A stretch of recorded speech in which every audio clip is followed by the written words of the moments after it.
Hey, everybody, welcome to the Jim Master Show Entertainment Lifestyle Celebrity Talk Show series. How's everybody doing today? So nice to see all your smiley faces, and boy, are you in for a treat. We have some special celebrity friends and guest stars who are joining us here on this special tribute that we put together in honor of an American icon, a comedy genius, a television great. We're talking about the extraordinary, the legendary Carol Burnett, who just celebrated her 90th birthday. And of course, there was that amazing special everybody's still talking about that was on NBC. Did you tape it? Did you DVR it in case you missed it? I'm sure they'll probably air it again, but if you missed it, it was absolutely incredible. We made sure we watched it and we DVR'd it because it's classic television at its best. And so many amazing people showed up to celebrate Carol.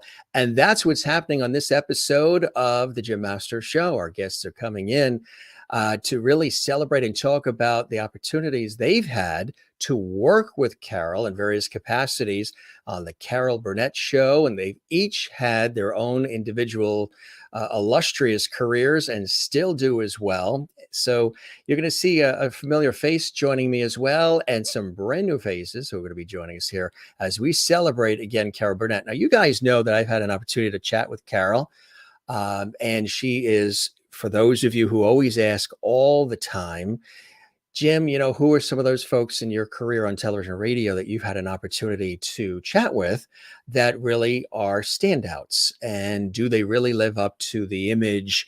We always think about that, right? Does the person that you admire and revere when you hopefully meet them really match what the buildup is? I can tell you, and I've said it multiple times before, Carol Burnett is the real deal. She's authentic, she's affable, she's funny, she's real, she's warm. She's extraordinarily talented and gifted, and she's approachable and no ego. She's like a next door neighbor.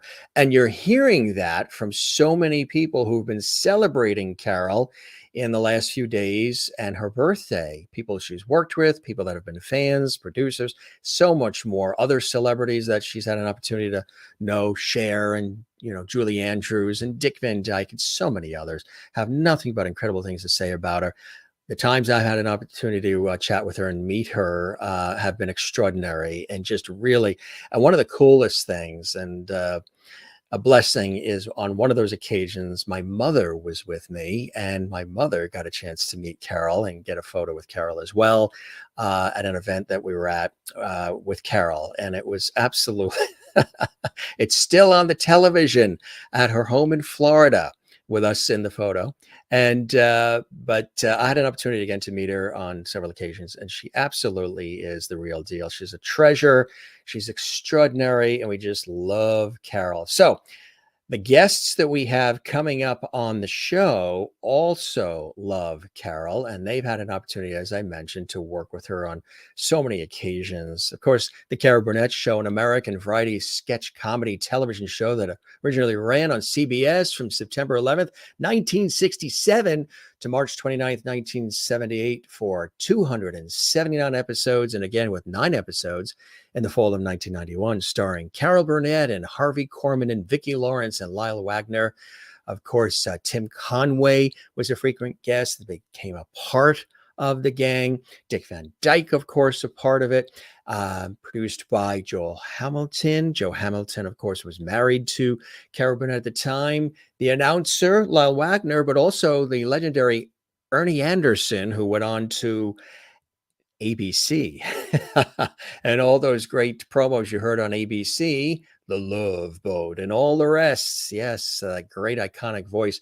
And Tim Conway brought Ernie out from Cleveland to Hollywood, and the rest is history. The Carol Burnett Show, of course, just iconic. You can see it, of course, on MeTV and other nostalgic networks. There's DVDs. There's so much more. But Carol herself, again, we know she grew up in Texas, raised in Texas first, then Hollywood. She is just such a very special person on so many different levels. She was born in 1933, American actress and comedian, singer, writer. The groundbreaking comedy variety show, The Carol Burnett Show, as I mentioned, was on CBS, and just extraordinary, numerous accolades, Primetime Emmy Awards, 6 of those Primetime Emmy Awards, a Tony Award, Grammy Award she's received, 7 Golden Globe Awards. She received the Presidential Medal of Freedom, and that was in 2005. Yeah. Again, just an icon. Look at her there. Isn't that such a sweet shot of the comparable Carol Burnett? We have great photos and all kinds of classic things to share with you here on the Jim Masters Show series. Again, we're so excited to have the guests that are coming up. And I know it's quite a tease, right? You're like, who's joining you? Who's joining you? Just a second, they're going to all join us here. She's also won the Mark Twain Prize for American Humor, the Screen Actors Guild Lifetime Achievement Award. Born and raised in San Antonio, her family moved to California, where she lived in the Hollywood area. She attended Hollywood High School and eventually studied theater and musical comedy at UCLA. And later she performed in nightclubs in New York City, and she had breakout success on Broadway in 1959 and Once Upon a Mattress, where she received the Tony Award nomination. And she soon made her television debut regularly, of course, on The Gary Moore Show for the next 3 years. Won her first Emmy Award in 1962. Carol had her television special debut in 1963 when she starred as Calamity Jane in the Dallas State Fair musicals production of Calamity Jane on CBS. She moved to Los Angeles, began an 11-year run, a star of the Carol Burnett Show on CBS, again from 1967 to 78. With its vaudeville roots, Carol Burnett Show, variety show, combined all those comedy sketches with song and dance and film parodies and those great commercial parodies, character pieces, and so much more. You know, in addition to the Carol Burnett Show, she's been in many other television and film projects as well. Pete and Tilly in 1972, The Front Page in 1974, the wonderful movie The Four Seasons in 1981, Annie in 1982, Noises Off in 1992, Horton Hears a Who in 2008. Wonderful, diverse television background, having appeared in other sketch shows and dramatic shows of all kinds. Remember the movie Friendly Fire, the TV movie in 1979, the dramatic role? It was one of the greatest. Of course, she was on Mad About You, for which she won an Emmy Award as well. Many specials with Julie Andrews, Dolly Parton, Beverly Sills. She returned to Broadway in 1995 and Moon Over Buffalo, for which she again won a Tony Award in 2002. She appeared in Better Call Saul. She has written narrated memoirs, several of them, earning Grammy nominations for almost all of them, including a win for In Such Good Company, 11 Years of Laughter, Mayhem and Fun, and The Sandbox. 2019, Golden Globes named an award after her for career achievement in television, the Carol Burnett Award.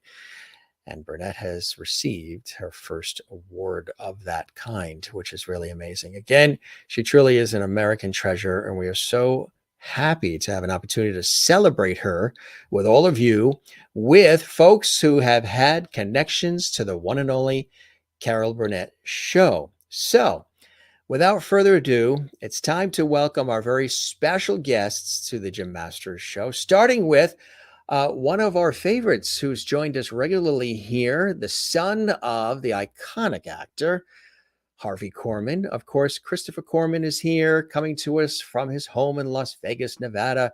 Chris, hey, welcome to the show, my friend. How are you?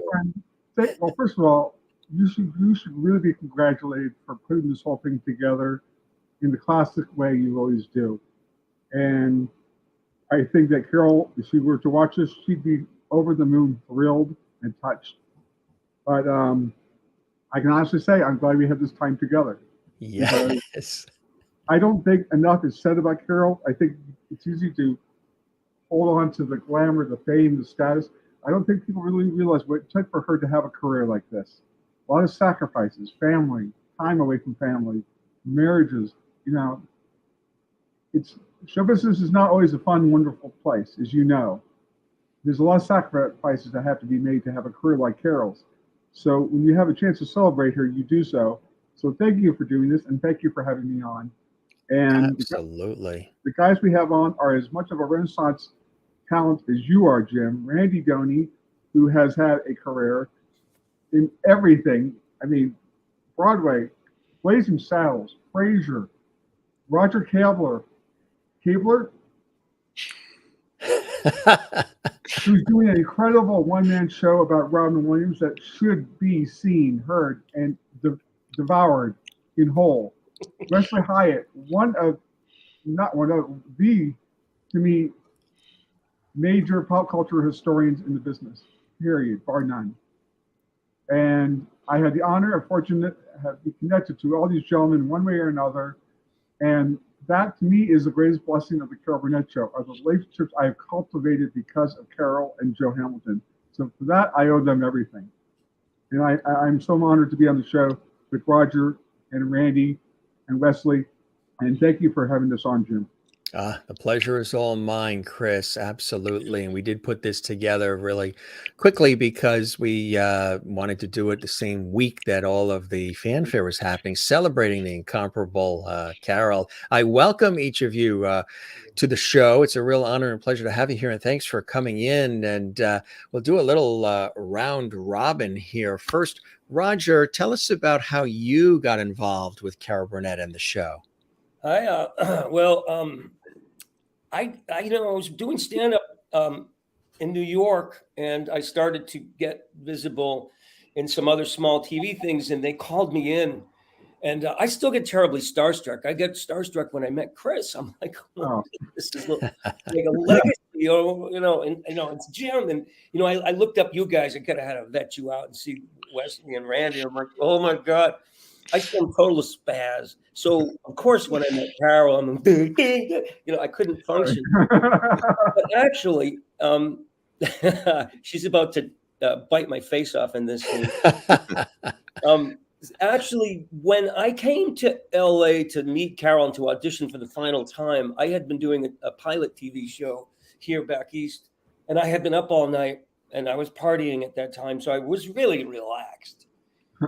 Carol was, I wasn't as anxious, but Carol was standing in the hallway to greet me. I dropped all my luggage and we just hugged. And that's, as you guys know, Carol, that's how she is. We had never met. And I certainly knew who she was. And she had never met me, but she knew I came all this way and I probably smelled. And we just, and it was probably that hug that got me hired because it wasn't anything else that I did at all. That's the one. That's what got me hired right there. That puppy thing that I do probably got me. I was playing a little kid in that sketch. I was like an 8-year-old. And that was the thing about Carol. We played. It was all about the sandbox. And if I could say anything about her, it was just like, it was just that. It was just, we're going to go play. Yeah. And I don't care what part I have. Sometimes I'm just the guy that comes running out, the stowaway from Noah's Ark. And I come running out and grab her at the end. And that's my whole part after Noah leaves the scene. And, that was really, and then I got to warm up the audience. I got to do the stand-up act that I do. So I played all these characters. And, when everybody was out changing their costumes and getting ready for the next sketch, I would go out and do. That was pretty cool because there were some people in the audience that gave me work in the movies and stuff. So, yes, still nerve-wracking. I mean, I'm totally like, oh my God, I'm on stage with BB King. Wow. Wow. There's a very small town mentality. What are some of the classic scenes that you were in that the viewers may remember as well that stand out for you, Roger? Well, it was 1991, so I don't know how many classics that we had. As many as, certainly the ones that she did in the earlier incarnation. But, I certainly remember the one scene that I had, which you flashed up there, where I played this kid, this high school kid who goes to pick up her date 2 days late for the prom. And she's like, where were you? I was like, well, I was on my way over to pick her up, and I got nervous. That's not the one, but it's the other one. And I have a corsage and this is what I just explained to the guys. And in rehearsal, I try to crack her up. I thought this would be great. I'll improvise like the old days. And I said, I got nervous. I went to the prom alone. And then I went parking alone. And she just looked at me like, she didn't laugh. She didn't, it was just, that's not in the script. And I totally dive bombed my own career with Carol Burnett. That's a classic for me. After that, they gave me no scenes alone with Carol. But I got to do stuff that was phenomenal for me, to just be able to do impressions. And, Yeah. it was it was like, and then just going to hang out with like Christopher Reeve afterwards and being part of that incredible thing. And it was just a love fest. And I learned a lot from very talented people. So that's probably enough out of me. And I mentioned a few things as far as my feelings about Carol Burnett, but you having worked with her, what do you think it is about Carol that is so magical that so many people love her and revere her and respect her and admire her, like they do, a Dick Van Dyke, another person, revered and beloved. And tell us about your thoughts of Carol in that way. What is it about her? I have it. What it is, as far as I'm concerned, of course, it's the love and everything that you talked about, which I think you introduced beautifully. Thank you. But what it is I'm a trained actor from Sanford Meisner. I went to the neighborhood playhouse, and we learned how to listen and answer and connect and play off the other person. She does that more brilliantly than anybody I've ever seen. And so the scene where she plays this fairy godmother, and I just knew that I could go over and put my head on her shoulder as this little boy, and she started petting me. She responds and reacts and gives, and she plays. And I just remember so many scenes like that. Whatever you give her, she's going to use, and she wants you to give her stuff. She doesn't want to say, she doesn't want you to give you, I went parking alone. Maybe that was not what I Yeah, it's all definitely a big mistake. Yeah, Carol Burnett's mad. Yeah. But, it was okay. I can get fired.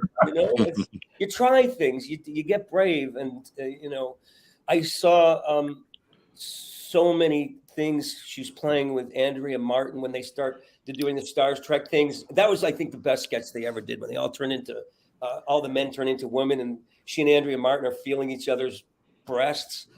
Oh, wow. I don't remember that one. Do you remember that? Well, and they play it for keeps. They don't play it shyly. They just, it was, she was, yeah, man, and to play with her. Yeah. I mean, that's what it was. It was that listening and answering basic thing. Yeah. And she would go way out on a limb with that. I guess that's the answer for me. Beautifully said. Appreciate that, Roger. And of course, we have Randy joining us. Randy, actor, principal dancer. You've been in so many things yourself, a prolific career, very, very illustrious talent, and a pleasure to have you here too. Tell us about your involvement with Carol Burnett and the show, and how all of that began for you. And welcome to the show. Thank you very much, and very, very nice of you to say those nice things. I probably know Carol the longest of anybody. We got together. My first TV show was Julie and Carol at Carnegie Hall in the 60s. And then we did her nightclub act based on part of that show that we did. And then I was asked to do the Gary Moore show, which she was on. So got to know her do that. And then I had to write things down because I forgot it. And then we did a show called The Entertainers. I don't know if you remember that. Katerina Valenti, John Davidson. Yes. It was a short-lived show while she was doing Fade Out, Fade In, and on Broadway. And it was a hectic life for her. Beverly Sills and Burnett. Yes. And Dolly Parton and Carol in Nashville. And then we honored her for the Professional Dancer Society, which was great. I worked on Calamity Jane with her. Wow. And then we did Annie together, the film Annie. That's right. And I started off as just a dancer on the show. And then Joe Layton made me assist him later on in the show. And she tells a number about how we have this huge scene on the streets with all the fishmongers and people. It was done on the street of the sound stages. And they're supposed to do Easy Street and walked out Bernadette and everybody. And finally she said, you know, it needs to be more intimate. And they scrapped that whole scene, millions of dollars, I think it took to do that. And then they did it like they did a Broadway show in Hannigan's office of the agency that she was in, you know. So it was incredible. Then, this probably I shouldn't be telling this, but she's supposed to be blowing a little trumpet in the number Easy Street, and where they sing around, dance around, and they were supposed to pre-record the sound. And she came up to me, she said, I don't want to do that trumpet thing. You want to do that? I went, oh, okay. So I got to go to the sound stage and go do do do do do like a kazoo. You know? Wow.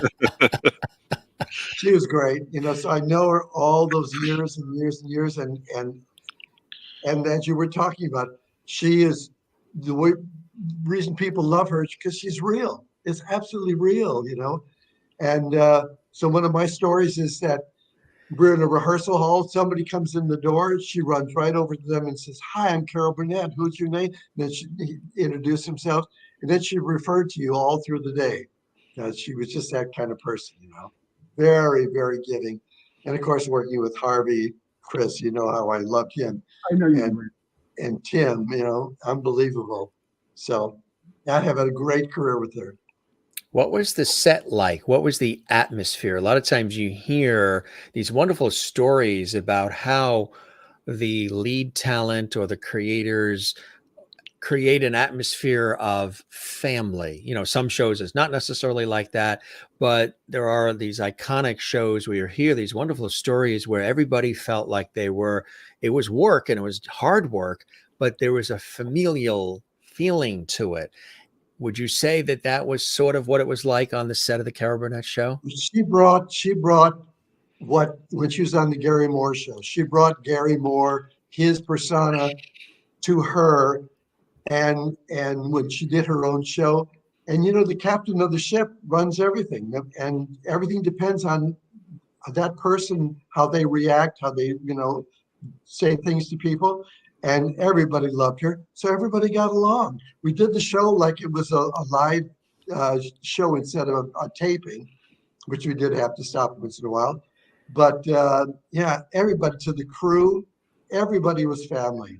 And you could go up to her at any time and talk to her and say things to her, you know.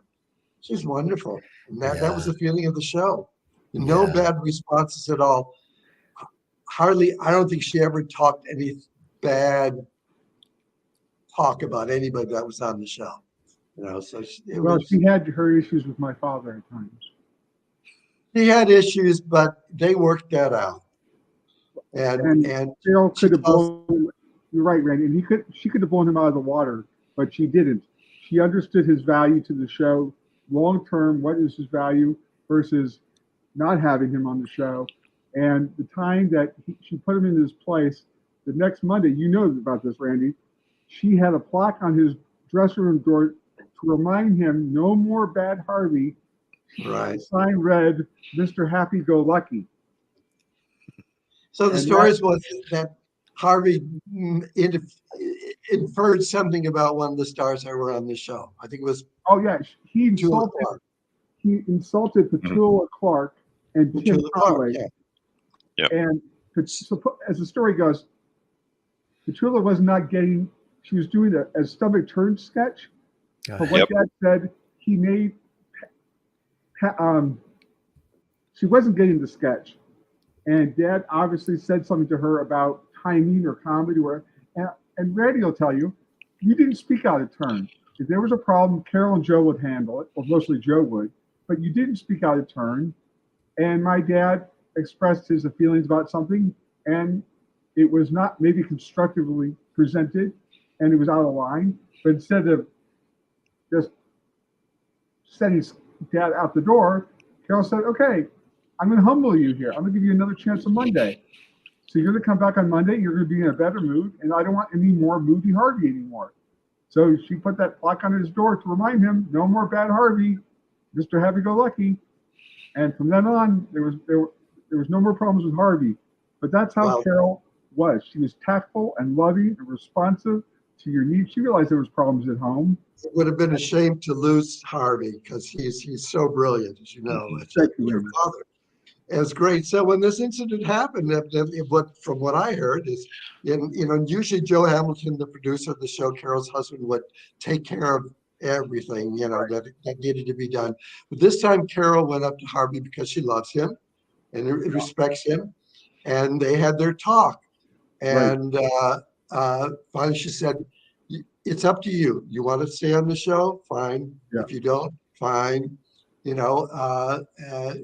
But I need you to think about this, change your mind if you need to. And when you come in the next day and I see you, I want you to be whistling on the hall. That's right. Yep. And then started with that. She met him in the hallway, the door opened, and he just started to whistle. So everything was cool. Then she put that plaque on the door. But it's family. We family always have little bits of bitter here and there, and love. It's love that happens. Yes, we had marriages and divorces and breakups, and that was just my father. I was there for the birth of all her 3 children. That's right, you were. Wow. We had one little. Go ahead. I'm sorry. No, that's it. We had one little bit of dissension. We had Hervé Valencias on the show.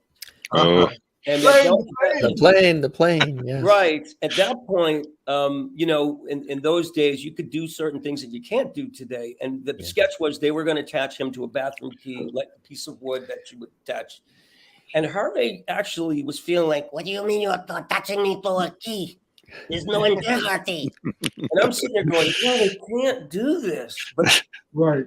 There was a little bit of tension around that. I don't remember how Carol handled it, but I remember that being one thing that people didn't quite agree on. And I don't remember if they did the sketch or not. But I remember poor Hervé is just sitting there going, I don't want to do this sketch.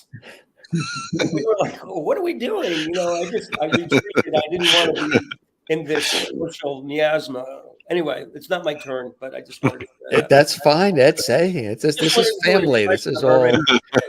This is like butter flowing in and out. Feel free to jump in at any time. And Wesley Hyatt is here as well. And Wesley has penned an extraordinary book. And we're going to have Wesley come back on individually. We'll really dive into the book even more. The Carol Burnett Show Companion. So glad we had this time. Wesley, tell us about your whole Carol Burnett story and your affinity for Carol and how the book came about and all the rest. And it's great to have you with us. Thank you. Thank you for having me. It was about 10 years ago, and I was trying to think of my 8th book idea. I specialize in pop culture reference, mainly American television. And by that point, I thought, all the great series had pretty much had books on them. But it hit me one night when I was seeing the infomercial for the Time Life series about the Carol show. And I was like, oh my gosh, that's great. I loved that show growing up when I and my family would watch it Saturday nights like millions of other people on CBS.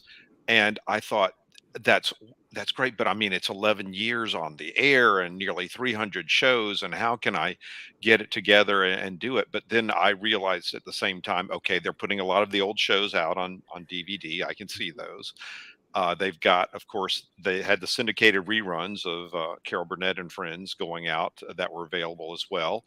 And then I knew that she mentioned she had saved several of her shows at the UCLA library. So I looked on their online catalog, saw that they had a pretty good amount, especially of the first 5 years, which were not in syndication at the time, because Bob Banner, the original executive producer, he owned the rights to it. So that's why you didn't see anything before the fall of '72 in the reruns on syndicated television stations. So there was that. And I also saw in the Museum of Broadcasting, whatever they're calling now, Paley Center for Media. They had some additional shows that were available, and I was like, I'm going to do this. I'm going to do this thing. I love this show. It's impossible. It's stupid, but I'm going to do it anyway. And I was determined to get as many people who worked on the show as in capacity as possible. So actually, most of my reference when it comes to Carol and some of the others, I quoted from the interviews they had of the principals. I wanted to get more people behind the scenes going on there, people like Randy and everything, their perspective, and the writers especially. Carol Burnett Show was a big writer show. Writers loved being on it. It was a great gateway to a lot of them. Barry Levinson, he got his start from doing Carol's show several times there. Just incredible, the number of, they went through about 50 writers. They all had fantastic careers. Almost all of them won Emmys. Everybody almost on the show did at the time. So I made sure to contact them, and I got in contact with Chris because almost everyone else on the show had written their memoirs except Chris's father, who had passed away in 2008. And I found Chris's through looking up online. I was able to connect with him, and we just connected instantly, and he was a big help in setting me up with several people who were on the show backstage and some of the guest stars. I think he might have given me the contact for Randy. I'm not sure how I got that. Have. Yeah. And it was just great. I really enjoyed getting the interviews and everything. And I somehow convinced my publisher to go, I think, a little bit beyond what I promised in the word count, because I said, this is some great stories. And he agreed. I did basically, it's the history of the show leading up to it when Carol got the contract after she left the Gary Moore show, the 5-year contract guaranteeing that she would get a series, going all the way up to the last, I think about 2015, I think where variety shows started and everything. And I had some of the last interviews with Mike Dan, the head programmer at CBS, who put her on there. Fred Silverman during the 70s years when she was doing that. A lot of the writers, sad to say, passed away a few months after I talked with several of them. So I struck at the right time, and that was a great thing. And I'm very happy with the book, and I'm glad a lot of people like it. It's a great book. Well, thank you. Exceptional book. Great. How is the book different for the real super fan from anything else that's out there? You described it beautifully in terms of your approach and how you wanted to really dig in deep with some of the people that wrapped around the show and were involved in it. Tell us a little bit about, for the real super fans, some other subtle differences or uniquenesses about the book that they'll be attracted to so they can pick it up and enjoy it. Well, there's a lot of things I don't think people know. For example, it's often said that Vicki was kind of automatically included in the show, and that's not actually the truth. There were actually some women who had interviewed for the job of playing Carol's sister on the show during the time they had that. One of them being Heather North, who I interviewed. She and Vicki were down to the last two. And Heather had actually had a little bit more experience. Heather as the voice of Daphne on the Scooby-Doo cartoons. That was her big claim to fame. That's right. She'd also done more acting than Vicki had at the time. Heather had been on a soap opera on NBC called Paradise Bay for about a year or so. Mm-hmm. But she said she realized when she came in that Vicki had the job just because Vicki had dyed her hair to look a lot more like Carol and look really like her sister. And since both of them came, neither one of them did especially good or especially bad, they decided to go with Vicki. And then later on, about I think in 1993, she said she was watching Vicki's talk show, and Chris's father was on there going, I like the other one who did the thing. She was great. Whatever happened to her and everything? And she about died laughing. But Heather told me, she's like, look, Vicki went places I could have never gone with the character. I never could have done Mama and everything like that.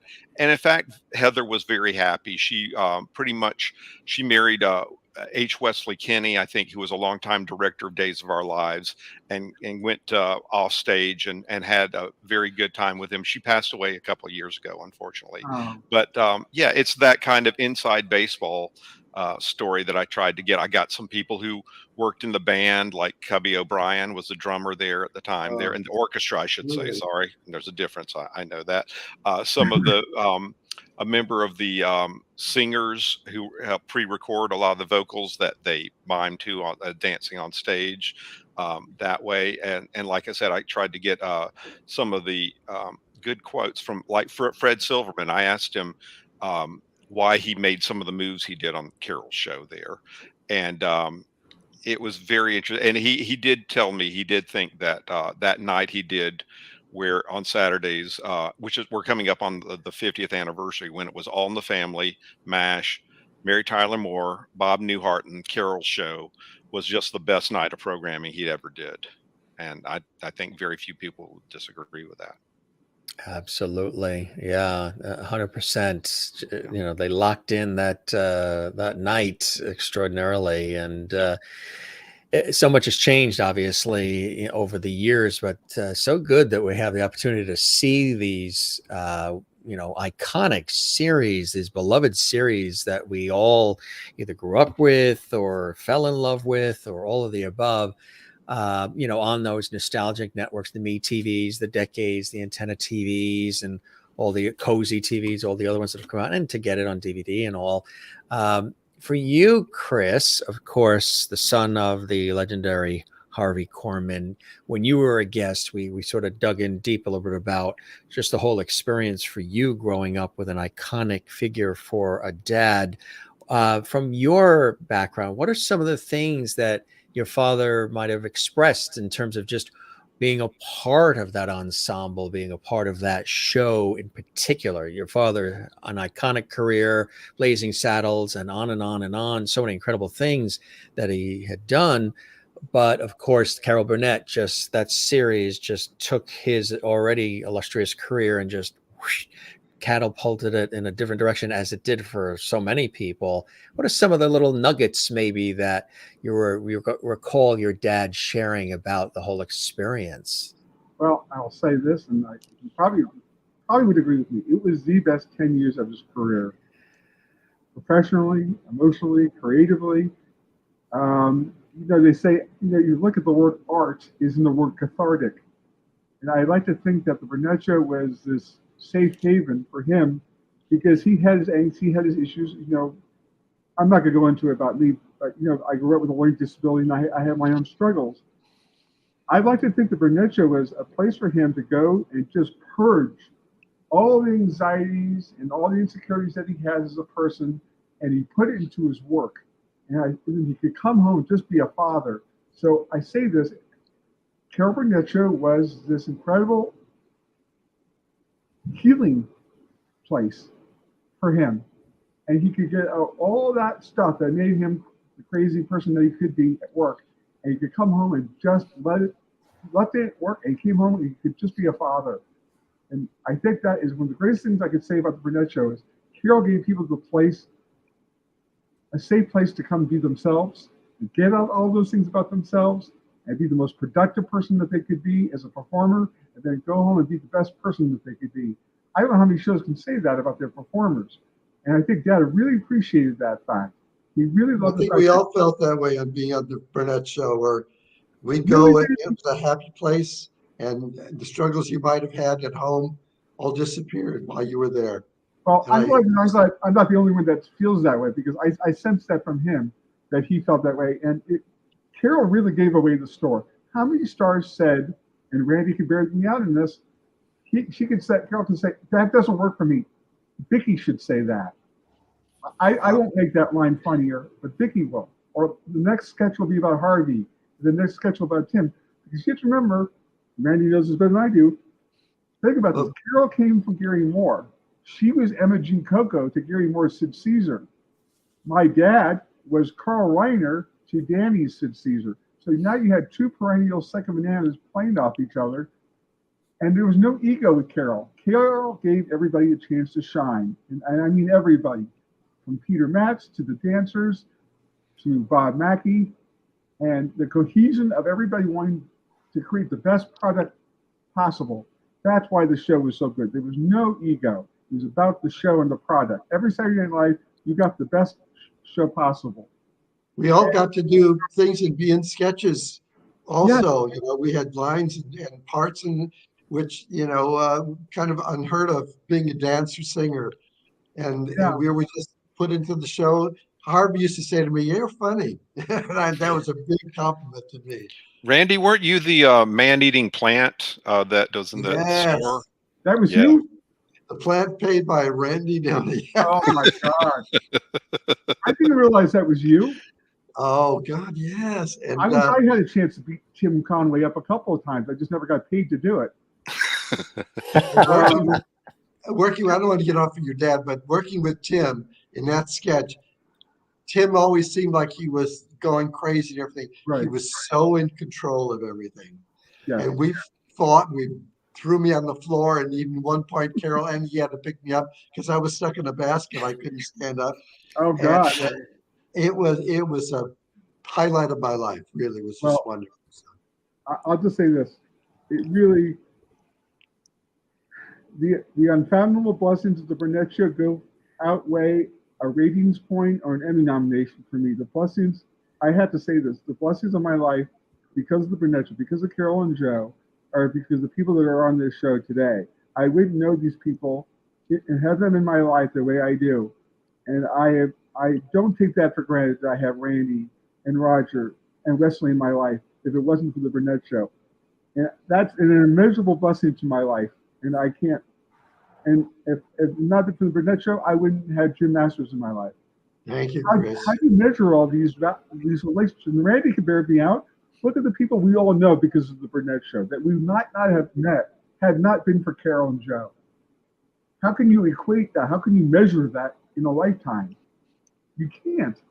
Amazing. 11 years of people parading through there was wonderful. And I love you all so much. I really mean that. The fact that I got to warm up the audience and do my comedy between sketches got me a part in the movie Clueless, because Amy Heckerling was in the audience, and I got to be part of her ensemble. And we would read scripts, and she'd have people like Wally Shawn and Terry Garr at her house. And again, I'm starting to work with people like that, with Gary Owen and Amy Heckerling, and it grew from there, and I started to be more comfortable and not just a little kid, but just be an actor and do what I learned in those situations, and stop being so starstruck and just look at another human being and see what they were doing as an actor. And it all came from Carol's show. Yeah. That opportunity launched me into my own sitcom on NBC, and things moved from there. And now I have a movie called Being Robin. It's about congratulations on that Robin too. I wasn't going to do a shameless promotion, but there it is. That's me playing a man who believes he's possessed by Robin Williams. It's a very sweet, it's a love letter to Robin, and it's just out. And I just wanted to share that because that's also what gave me the courage. Working with Carol gave me the courage to move forward into things and to create things and to bring people into my things that, in the same way she would do, share this stage with people the way she would do it.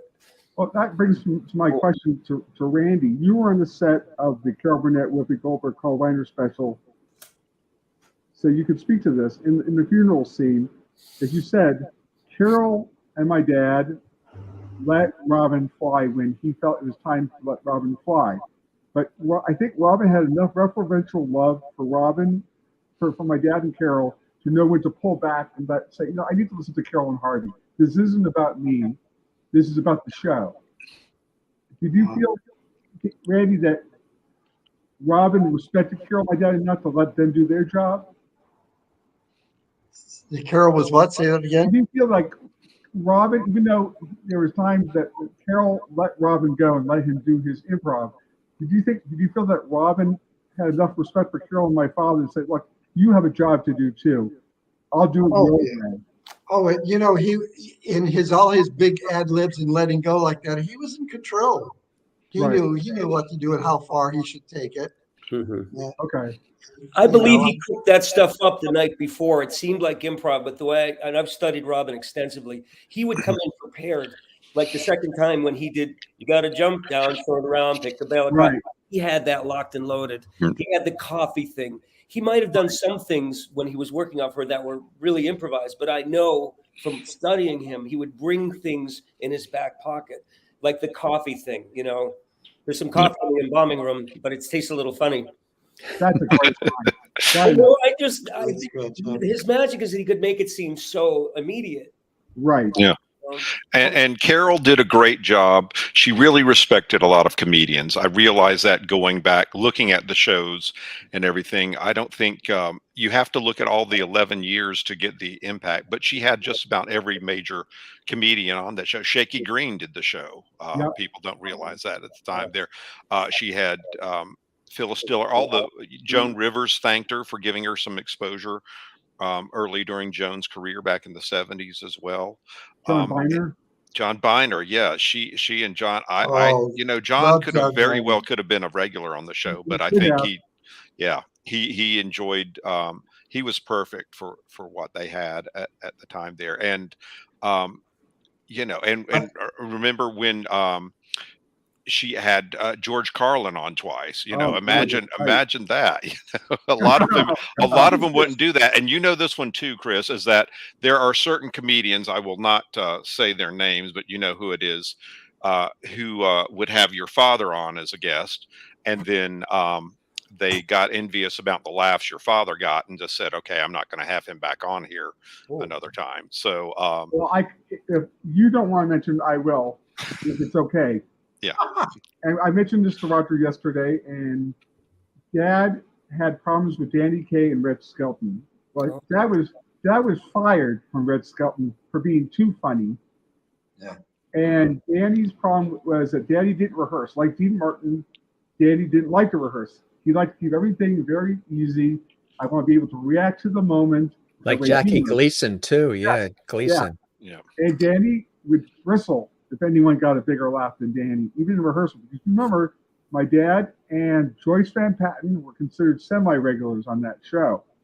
And anytime Joyce and my dad would get something, a big, huge laugh at rehearsal, Dad said you could tell Danny would bristle. And one of the things I can say about Carol, I can say about Mary Tyler Moore was, and Carson too, you're only as good as the people you surround yourself with. Right. Yeah. I don't understand stars who go, well, if the biggest laugh is going to happen, I'm going to get it. Well, if that doesn't serve the show, why do it? If Johnny thought Doc was going to be funnier, it made the show funnier, it made Ed funnier, why not do it? Carol was That's that way. right. Carol is so wonderful. Absolutely. Mary was with Betty, with Gavin, with Ed Asner on her show. She's only as good. She's going to be as good as she's going to be because the people around her. And they understood that. Whereas Skelton and Danny Kaye felt like they're not secure enough in their fame and their status to realize it's everybody or nobody. The show will make it because of everybody, or the show won't make it because of everybody. Yeah. Carol understood that. Joe understood that. Yeah. You're bringing up a really good point, Chris, and I think what a lot of people in this industry and other industries miss is that we're here to be of service to the show. The show is the only thing that should have an ego or have that importance. We're all stewards of the show, and we're supposed to take care of the show like it's a big baby. We're the parents and we're the support, and when you have that attitude, then you do what Carol does, which is what is going to be good for the show. That's all that counts. Well, that's the only way, that's the only thing that should count, but it's not always the case, as you say. And one other thing I want to mention about Wesley's breakdown of every episode, I like the fact that if something didn't work, Wesley would put it in something didn't work, or his opinion about comedy, about timing, and it was. I think Jim. I think Jim. You should know this. I think one of the great things about the book was that Wesley expressed an honest opinion when something didn't work, or he would share an opinion about somebody else that said something didn't work. But so not everything was saccharine or. Yeah, well, I mean, you're on a variety series by default. not everything is going to work every time. Now, there are a lot of shows. Having said that, Carol Burnett shows had a better batting average than most of them. You Yes, know, I agree. but you're going to find there's always a situation where there are some sketches that are just hilarious when you're rehearsing them, and then when they get to the audience, they just die, and vice versa sometimes, Right. and what you can bring to it at the time there. Sometimes I know if you read some of the scripts, you're just like, wow, how did they make that funny? Because they knew how to get things. You know, they had, of course, Bob Mackie doing the costuming that helped a Right. great deal getting people into the spirit at that time. There was pacing involved as well in terms of a lot of um, things were done with on the directorial side that people don't Right. realize that kind of helps spice up the um, presentation of the events as well. And also, it helped too if you had a singer or dancer who was willing to do some of the sketches. That kind of endeared and gave it a bubbly atmosphere from what they had at the same time. But You yeah, just saw them in a different light. Yeah, absolutely. Yeah. yeah, and I mean, Kenny Welch, he was Oh, brutal wow. on himself sometimes. Brilliant. He'd be like, every week we wanted to give the greatest finale in the world, and sometimes I think we botched it, and I'm like, oh God, Kenny, you aren't, you know, Oh, they I remember that one. but most of the time they did the thing, and my gosh, when you see the shows, that one, oh my gosh, the musical numbers, you know, whether it's a parody or just a tribute to a great sometimes to Composer. songwriters. Yeah, Composer. it's just fabulous, the things, and it's stuff like we say, you can't do it anymore, unfortunately, because of the costs involved and so on there. And some people wonder why they can't see in the reruns some of the production numbers. It's because of the costs from the unions that would be prohibitive in terms of using the songs and paying the talent involved. Unfortunately, to Carol's great credit, where she got things set up so that as many production numbers that they had on the show, they could have in the DVDs and the replays there they have now. And And that's you another know, great thing about Carol. and we missed that because that was a huge part of the show, those musical numbers. Yeah. And you see things that are out in the DVD and everything. They omit all those musical numbers, because the sketches, you don't have to. They're not charged as much for that. And Yeah. like you say, musicians and all that, and it just gets hugely expensive. And I miss that because I'd like to put something away for my retirement. But how many shows at that time? I mean, your shows of shows could do a movie tribute. That was the 50s. But for Carol to do a half an hour tribute to Glenn Miller, you would never see a variety show be able to do that these days. To take 20 minutes to honor Cole Porter or Irving Berlin, you can't do that now because people don't know who Cole Porter or Irving Berlin is. And that's sad in itself. I'll tell you, the greatest thing I think we did in 1991 was this sketch. She did it a couple times at least, called The Diner Theater. She did it with Tony Roberts and Bernadette Peters. Oh my God. If anybody has a clip of that, she plays this waitress, which she does. Seen that. And Tony Roberts plays this sort of her partner in the diner. And they do at 5 o'clock or whatever it is, every night they give you a special dinner and then you sit down and they put on this amazing showstopper that's really incredibly choreographed. And Bernadette and Tony Roberts, and there is a medley, or I'm trying to remember the other thing that Bernadette did. She plays this little bimbo that shows up out of the rain and totally competes with Carol for Tony's attention. She comes in because she wants to get the police or a taxi or something. She's on the phone and they discover her there, and then she gets involved in the other waitress is not there. So we're just playing truck drivers, and I forgot that I was on stage because I'm just watching this. Brilliant. And growing up, I was in a lot of musicals when I was, since I was a little kid. So just being in this place on stage, whatever stage it was on CBS, and there's Carol Burnett and Tony Roberts and Bernadette Peters, and here I am in a truck driver hat. It is freaking magical. I love Bernadette. I think Carol really took. Some people make the argument, and Wesley made the point in the book, is that Carol had her favorites. Right or wrong, that's just what Carol was. She had her favorite. Stephen Eady was on. The joke on the Burnett Show was, and Randy, you can help me with this. The joke was, wait a minute, Steve and Evie are not on this week. What's wrong? Yeah, I was surprised that as other many week. times they were actually never on together. You know, they were That's they would right, never they be never Steve were. and Edie. It would be Steve or Edie about Yeah. every Right. other week. Yeah. Steve was a very funny comedic guy. He He was. was really brilliant, besides being a great singer. So they really liked him, you know, and he was in a lot of the sketches with Carol. Jim Neighbors too was Yeah. part of it Yeah. quite a bit, huh? She really, really admired Jim You know, Neighbors. that's a person who wasn't mentioned in her special last night. That's There was one shame. little clip of him, Mm.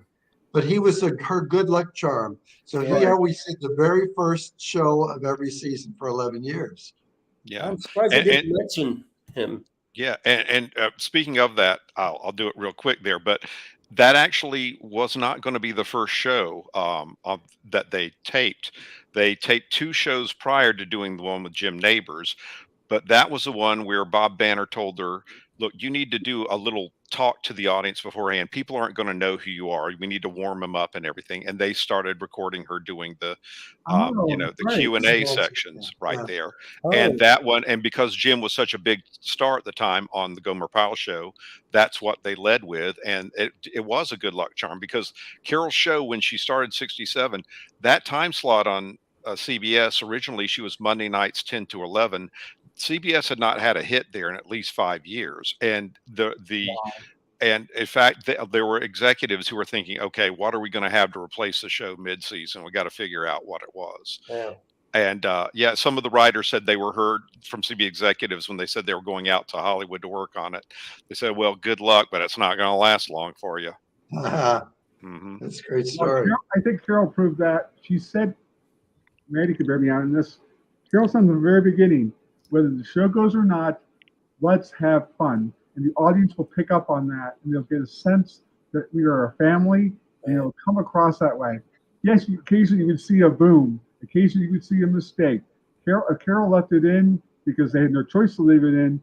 It gave it that immediacy, but it gave it a relatable quality that these were people who were in your home and you could relate to them. And I think, and I'm not bashing anybody when I say this, I never really quite liked the Breaking Out, to be honest with you guys. But if it had any redeeming quality or value to the legacy of the Burnett Show was, you felt when you saw Tim and Harvey or Vicki or Carol on the street, you could approach them. They were relatable people because they came into your home, and it was okay for them to laugh in the sketch.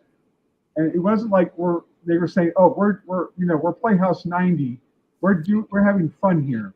hmm And Well, I think that came across. one of the spiritual principles that I live by is not taking myself too seriously. And I think that was the spirit of the show. When you have somebody like Martin Short on there, you can't. It's impossible to take it seriously. And that was the lunacy of it. And the heightened reality of a lot of the sketches. I couldn't even go into it, how heightened it was. Like you play the stakes in comedy really high, like with artists like Chris Barnes, who would play everything. The stakes were incredibly high, and that to me is what generated the energy of the show and the hilarity. They would scream at each other in this really hysterically funny way, even if the script didn't call for it. They found a level that Right. stimulated us and stimulated the audience. And I don't know if you can agree with that, Wesley, but Yeah.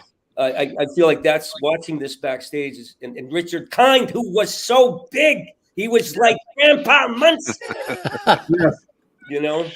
There was that Richard's kind of a Yeah. wonderful guy. little I like method actor trying to make my way, you know. Yeah. The one thing I would just add and kind of sum up here on my part is I think if I ever do a look on the Kindle version of my book, I would try and look up the word family because that was used a lot by everybody. Mhm. Everybody considered it was a show for families. It had a family atmosphere. It was truly, something beyond what you normally get in a variety show. I remember when she did the finale in 1978, her 2-hour Right. thing, and she Mm. came at the stage at the end of the stage and gave a tribute to everyone. And I was in tears at the Me end. too. And when you're a 13-year-old, you do not go to tears that easily Mhm. for anything like that. Mhm. That was the power and the connection that she had with her audience and with her fellow actors, performers, everyone else in show business. And that to me is what makes Carol special. Hey guys, I have to sign off. I'm getting a sign. My battery's running out. I'm gonna be able to talk to you all. No, Thank you so much for all this. Randy. Great Absolutely. Yeah, this was fantastic, really, truly. And there is somebody that wanted to say hello to you, the tree.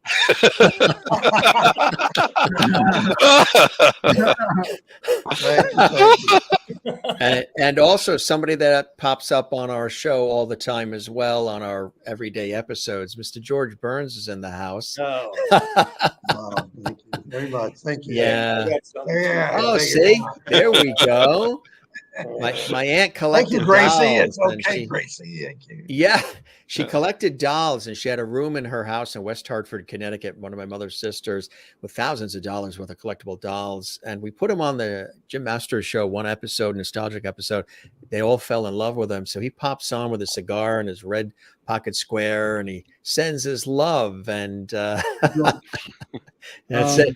He never had to recharge his batteries for all those years. He just had the drink and the cigar, and he was good to go. Great. Randy, All right. this was awesome. And Thank you, Randy. thank you you very very much for much. being with us and sharing your memories of the time with Carol Burnett and your contributions to the Thank you. show and the humor and dancing and everything that you've done. And we thank you for that as well, for Thank you, entertaining. Randy, my friend. I love you. Love to do this again Thanks, sometime. Randy. Thank you. Yes, Bye now. we'll keep the door open for you. All right. I do want to say something just in case I don't get a chance to say it. Absolutely. Carol, for me alone, I don't know what Wesley heard about the last shows because my dad was not in the last season, but for him to walk through at the end Yeah. meant a lot to me because I don't know if there was any animosity with my dad leaving. I don't know if Carol ever expressed it to my father. I don't know if any animosity had been expressed to him that he left after the 10th season. But if there was, you wouldn't know it because when we walked through, we both hugged and kissed each other. And for him to walk through at the end, and I could tell, my dad said he sobbed when he got home. He could barely drive home after that because he came in just to walk through. He sat there for an hour and a half, too, in the dressing room, and they brought him out to do the walkthrough. And if there was any animosity between Carol and my father, you would never know it because he walked through, they hugged and kissed. And I thought that says a lot about Carol and Joe. Whatever went through my dad and Joe and Carol for him leaving. And I'm sure it was hard for him to leave. And I'm sure they probably wish he had it. But the fact that he came back to just do that tells you how classy Carol was, how classy Joe was, and how classy my father was. Because egos can kill careers. And it can also kill relationships. So again, I don't know if Wesley ever heard stories of animosity or bad feelings about my father leaving, but I know it killed the show when he left. I know that sounds arrogant, but I think it did.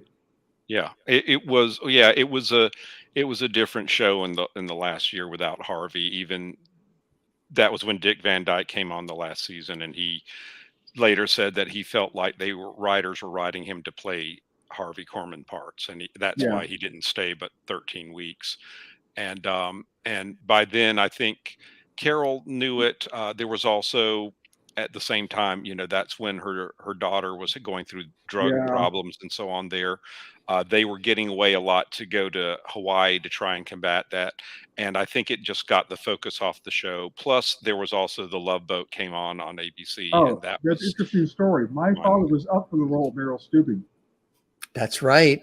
I had heard that. Don't realize this, that he called in before he did the Harvey Korman show. Douglas Kramer and Aaron Spelling pulled my dad in because he'd done the pilot movie with Hal Linden and Dick Van Patten playing the doctor. And Dad said, I just came off 10 years on the Burnett Show. I came off 4 years with Danny Kaye. I don't want to do 8 hours on a one-camera shoot. And think about this.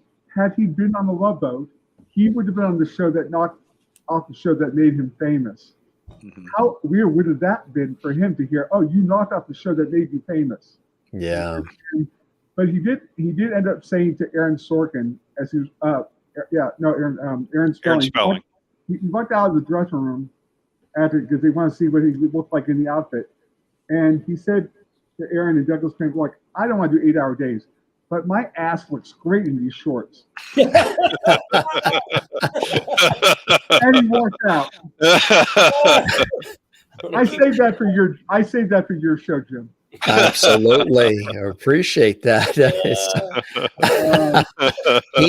Your dad, of course, when he was on with Tim Conway, and you and I chatted about it when you were a guest yourself, the relationship there's I was just actually watching it a week ago. It's on YouTube. There is the interview on Larry King that your dad did with Tim Conway, and you can see the fondness they had and the unbelievable timing that the two had. And at that time, I believe, post Carol Burnett Show, they were touring together and they were performing together in Vegas. And I think at that time they were at Foxwoods Casino when around the time of that Larry King episode. And it was just extraordinary. And the things that your father had to say, which he got emotional about Carol, about the show, about Tim, about Vicki, about the whole experience, sort of full circles it for people that wondered, what did he really feel? What was it all about? If you watch that interview with Larry King, who we also miss, one of the great interviewers, it really was very comforting and real and fun. And your father just lets it all out as far as how he felt about everything. And of course, his relationship with Tim Conway, which was when amazing. They were inducted to the Hall of Fame with that picture, I was there in the front row. And my dad generally said this, and he meant it. It's like, there is no Tim and Harvey without Carol. And because if Carol and Joe didn't give them the space to do what they did, they are not, maybe it's iconic as they are in their own way, because, Tim is associated with, Disney. My dad did a lot of Mel Brooks films, but collectively together, they did incredible work in those 10 years. And for Carol to induct my father that night was just a culmination of appreciation for what Carol did for my father in his career. And you could see a genuine wanting the whole audience to know there is no Tim and Harvey without Carol. But there's no Carol without Tim and Harvey, to be fair. Right. It takes a village, right? On so many levels. I always knew my father would get into an institution. I always was assuming it was going to be Bellevue. The joke about Dad was, there's 3 things you don't want to do in your life. And Wesley's heard me say this.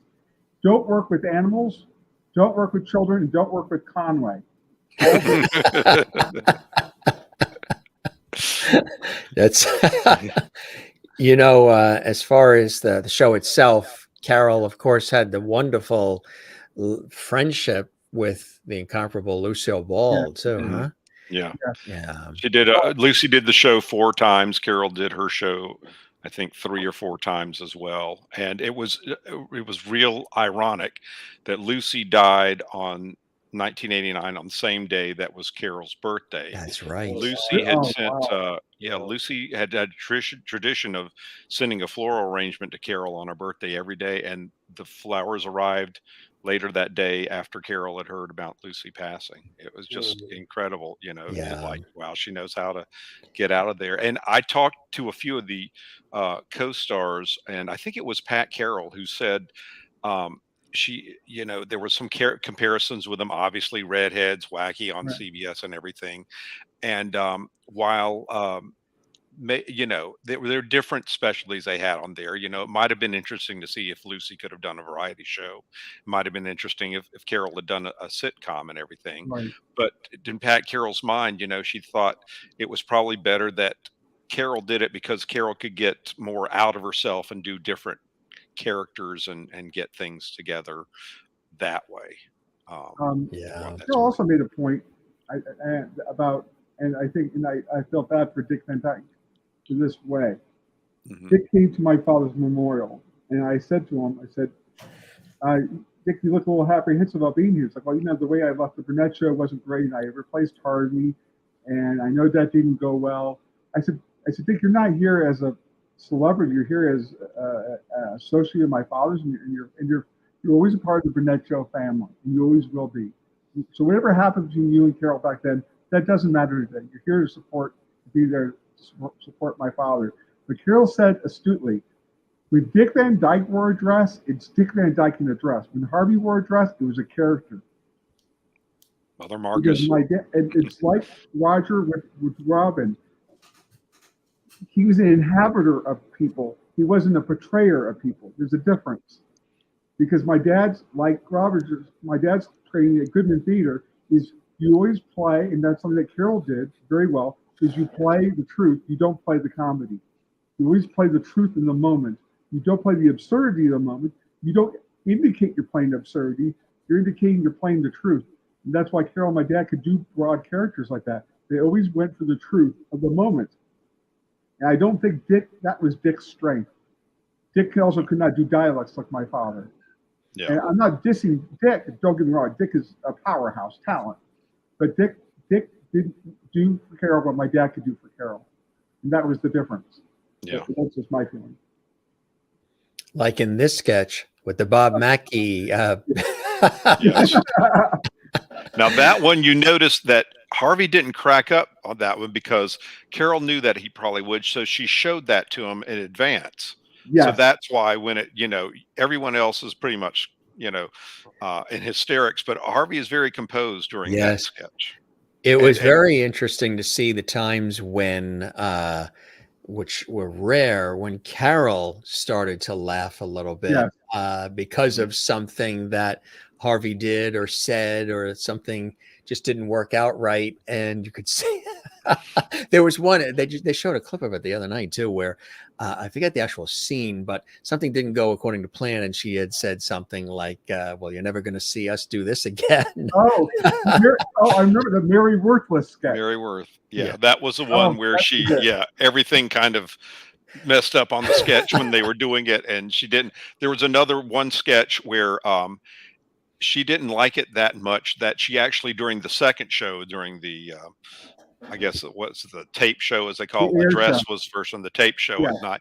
She recorded an intro for it and said, "This is a sketch that I did earlier today, and I'm sorry about this. I did not turn out the way I wanted, and you'll see this." Yeah, and the props didn't work and everything. And she said, "And so please forgive me." And it was just endearing, just to have her come out and say that at the same time. But I found out doing the book that some of the sketches that Carol wasn't wild about, I thought they worked pretty well. The Mary Worth thing was pretty funny despite everything that happened there. So. The commercial parodies were funny too when they made fun of the commercials. Once Lyle drops the keys, that was it. But you have to remember, when they did the commercials, they did that on the stage without audience. That's right. They pre-taped them during the afternoon so they could get as bawdy as they could get. And I swear to God, I came to rehearsals a couple of times with my father, and my father said to my mother, "It's like, I'm not bringing Chris to rehearsals anymore." I said, "Why?" "Because he doesn't need to hear that kind of language." I said, "And not out of me." I said, "Carol doesn't swear." I said, "Oh, yeah, hell, she doesn't. She swears like a sailor if you give her a chance." It's like Betty White. Everybody thinks Betty White is the sweet little demure grandmother. Let me tell you something about, and I love Betty White dearly. And I'm not speaking out of disrespect, but she's more Sue Ann Nivens than she is Rose some days. And if you get Betty unhinged, it's the funniest thing in the world because she could be bawdy, and Carol could be bawdy in a nice way. Florence Henderson too, warm and loving, and I had an opportunity to chat with her several times, and she was, again, just like Carol, approachable, warm, funny, all those great things. But she did have that saucy side, which was Florence, very good. And if you ever if everybody, maybe Wesley will do this book. If he does a book on the history of Hollywood squares, if they had pre-taped the dinner meals, it would have been X-rated. Paul Lind and all the rest. Here's the mistake. Here's the mistake NBC had. Their commissary did not have any windows, so there was no ventilation. So the idea of serving Mexican food with wine to Cody Fields and Buddy Hackett is a mistake right there in itself. Buddy Hackett. You don't feed big people Mexican food and wine, and then put them in a square box. The censor guy went nuts that night. Beep, beep, every third word, beep. Yeah. Oh, they cleaned it up for the daytime version. The nighttime version would have been an X-rated Where's the version. real? Squared. And Well, of that's one course, thing I noticed about Carol too, and when we were rehearsing stuff, there was a lot of innuendo, and I think in the way that human beings function when they go there, there's an endorphin buzz of creation when we go when we were a little naughty, and you glow, and so when you're actually rolling, there's this kind of mysterious glow going on because you've all been kind of laughing. And I think that's what the pastiche of energy comes from, this sort of thing that, you know, we were rehearsing or gets infused into the bit or into the, you know, because I saw that a lot with Carol, and I looked, I watched, and it wasn't like it was obscene, but it was a little sexual. It was a little bit naughty. Sure, and that was very human. Right. Well, she was a sensual being on stage, right? And she still is, as far as I know. I mean, but that was what was fun about working with her, because we are America, and she would have these big sandbag boobs, and you know, that's what worked. Yep. Exactly. And similar time period when, of course, another game show that was based on so much innuendo, Match Game. I mean, everything was based on that. I remember one particular question that Gene Rayburn read aloud to Brett Summers and Charles Nelson Riley, and I think maybe Fannie Flagg was on as well. And the question to the celebrities and the guests was, the chicken farmer had a nightmare. He dreamt that he kissed the chicken and he blanked his wife. Bum, bum, ba-dum, bum, bum, bum, bum. And the definitive answer was, get that envelope. There we go. The index card and the long microphone. The chicken farmer had a nightmare. The nightmare was that he dreamed that he had kissed the chicken and he plucked his wife. Yep. I talked to Dick DeBartolo about the writing for that show for when they had those things. And, you know, he noted that, yes, it was double entendres involved, but it's not like what they have nowadays where it's obvious, you know, what now it's just in your face. Yeah. Like, yeah. Right. And, you know, and then there was a certain just art and chemistry to come up. It. Yeah. To make dry wit. Yeah. You can't say that. And that's which is like the Dangerfield humor and Phyllis Diller humor and a lot of that, even some of Rickles. One time I think it was Carol and Jim Neighbors and Vicki and Tim walked onto the set during the taping of Match Game, and they didn't know they were going to do that, and they gave him all these clipboards, and they asked, one of the questions got really risque, and Tim went off script, and I don't think Match Game went back on the air after that. And it got to the point. Now, most people remember, Match Game was shot in stage 33. Mm-hmm. Oh. So Carol walks in and says, "What are you guys doing here? We're supposed to be rehearsing. Get the hell out of here. This is our space. Get out." Yeah. And most people don't realize, and I have to say this honestly, most people don't give enough credit to Dave Powers, the director on the Burnett Show. Because you remember, he went from the Burnett Show to Three's Company. He went from a variety show with 3 camera and a crane to a sex farce, and kept that interesting for 8 years. But I think Dave Powers doesn't get enough credit for doing what he did with the Burnett Show, what Bob Mackie did, and what Peter Matz did with the music. I mean, it was a class act on both sides of the camera. And I don't think Dave or Peter get as much credit as they do. Because we always talk about Carol, my dad, and Vicki and Tim. But, you know, the whole entire team as a whole, it doesn't get much better than that, talent-wise. Somebody else, too, that, of course, and she mentioned it in her special, the relationship for it's now, I think, like 60 years Carol had with Julie Andrews. Oh, yeah. Which very, very special, right, guys? Absolutely. That one, they started when they were on Broadway back in the 50s, and they had Yes. that immediate connection there, doing the specials. You know, they did the 3 specials over the year, and it was a great mixture of what you might call class and crass. You know, Yes. sometimes they That's complemented each other very well. Because Yeah. Julie could be saucy as well, right? Oh, yeah. Most people don't know, if you don't know Julie, Julie can be as, I'm not saying this to be mean, but she's like Florence. You get them alone and they could be that body self, but you respect it because it's not dirty or to be mean. It's just 2 women cutting loose, just being silly. And you have to allow that for people who are in that field, because they have this image of purity and cleanliness. Perfection And you know, that sometimes that becomes a detriment, because they're people first, they're artists second. Yeah. And it should not be forgotten too. Julie had her own variety show on ABC in 1972-73. Yes. And she learned from that she did not want to have a regular variety series. She just, unlike Carol, she's like, oh God, we got to do this over again next week and everything. It was a grind for her to get it that way. And you know, and interestingly, her show won the Emmy in the variety category that year. Really? Carol's show, yeah. Oh my God! Yes, it did. Yeah, yeah. Wow. It did. It did. It was kind of it was kind of surprising that Carol's show did not win the best Emmy until the 5th season. Yeah. And then a couple of other seasons after that. But yeah, it was a much more competitive time there in the late 60s, early 70s. You had Laugh-In, Flip Wilson, Dean Martin. You know, that was like the heyday. Andy Williams show. Everybody had a show. Yeah. Yeah. There was like at one point, I think there were like 16 or 17 variety shows on the air at one time. You know? Wow. And now, you know. Oh no! What happened? We don't even. What do we have now? I don't have a TV, but what's out there? Saturday. The Jim Master show. There we go. See,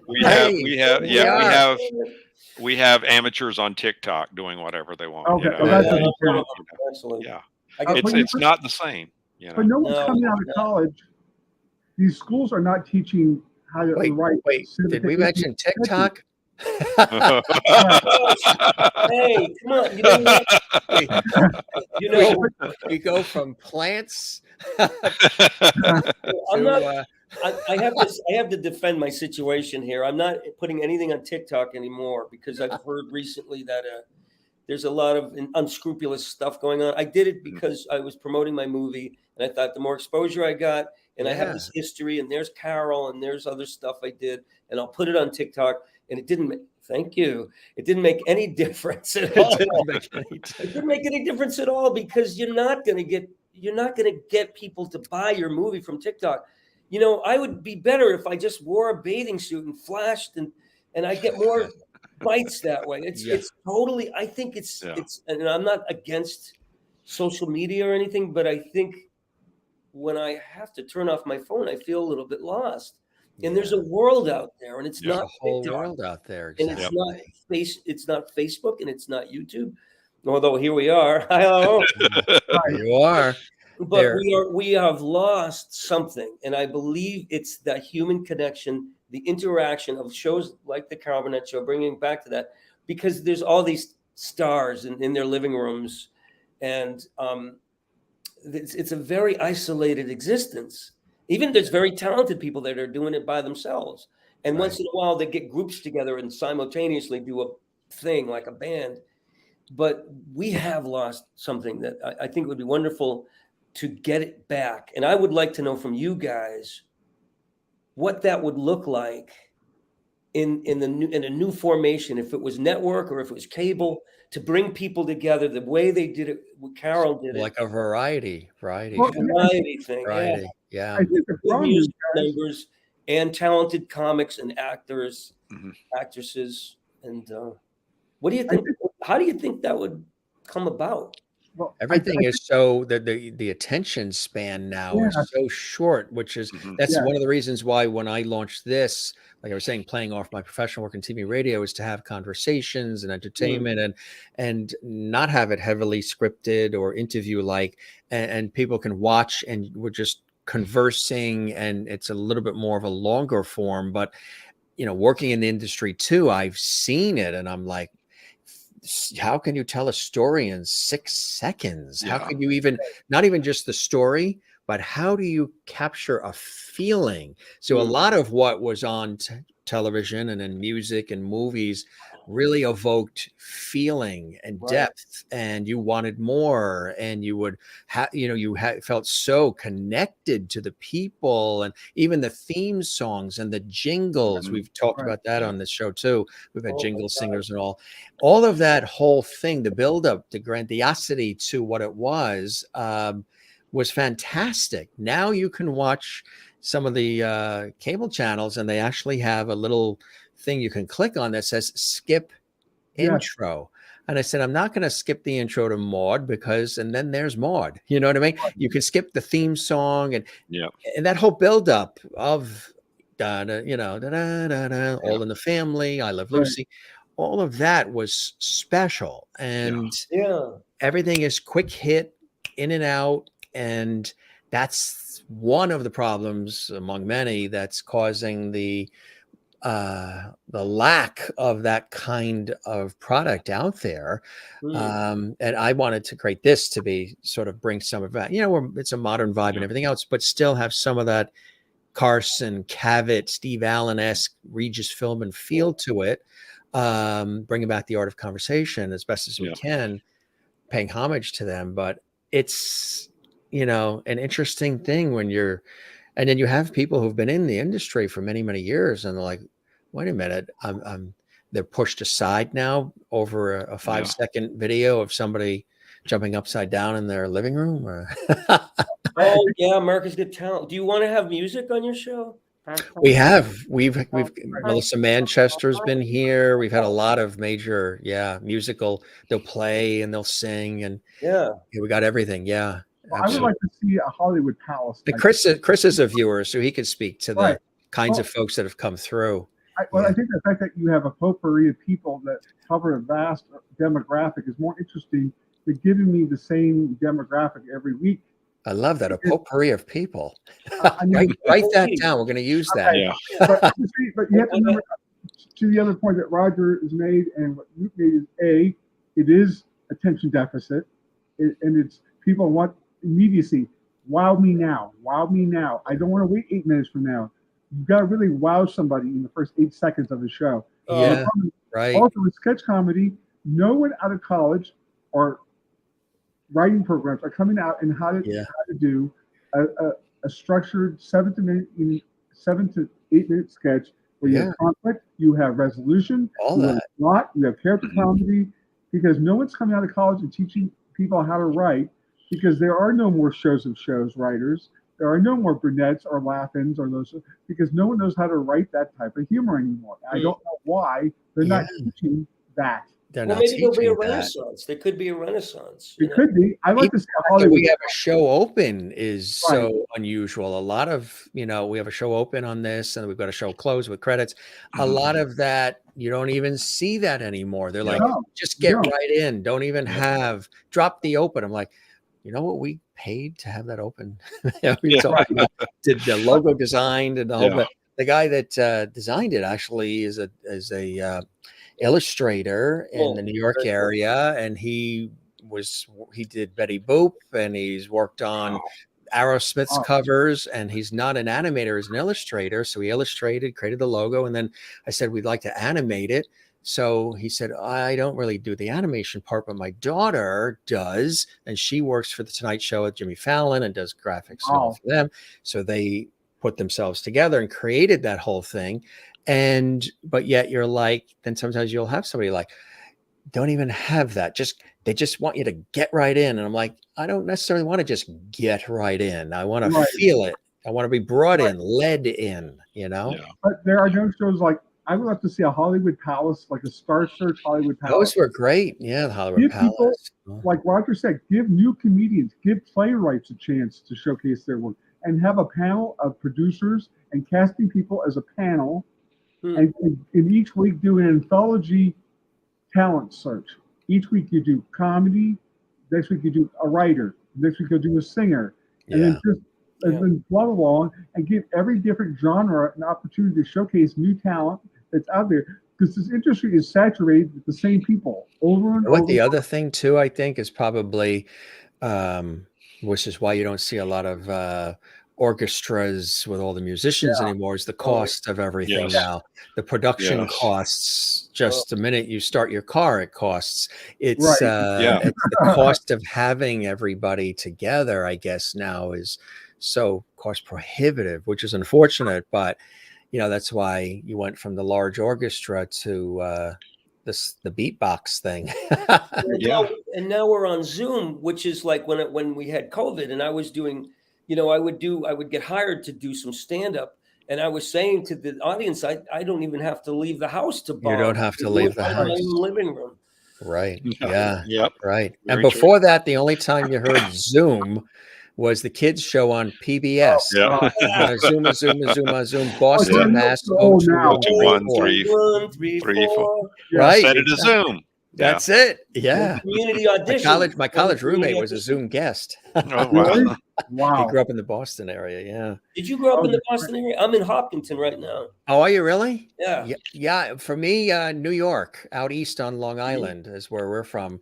But my mother's side is from New England, Connecticut, Massachusetts. We would go up to Connecticut and Massachusetts for at least a month to visit everybody, because my mother's the youngest of 16. Oh my gosh. Yes. Ooh. Look at Roger's face. Look at Roger's face. It's like, huh? We don't have enough nipples. Right. And the last name isn't Walton. Don't even go there. So what are you guys working on now? What's current? What are you working on now? I'll start with you, Roger.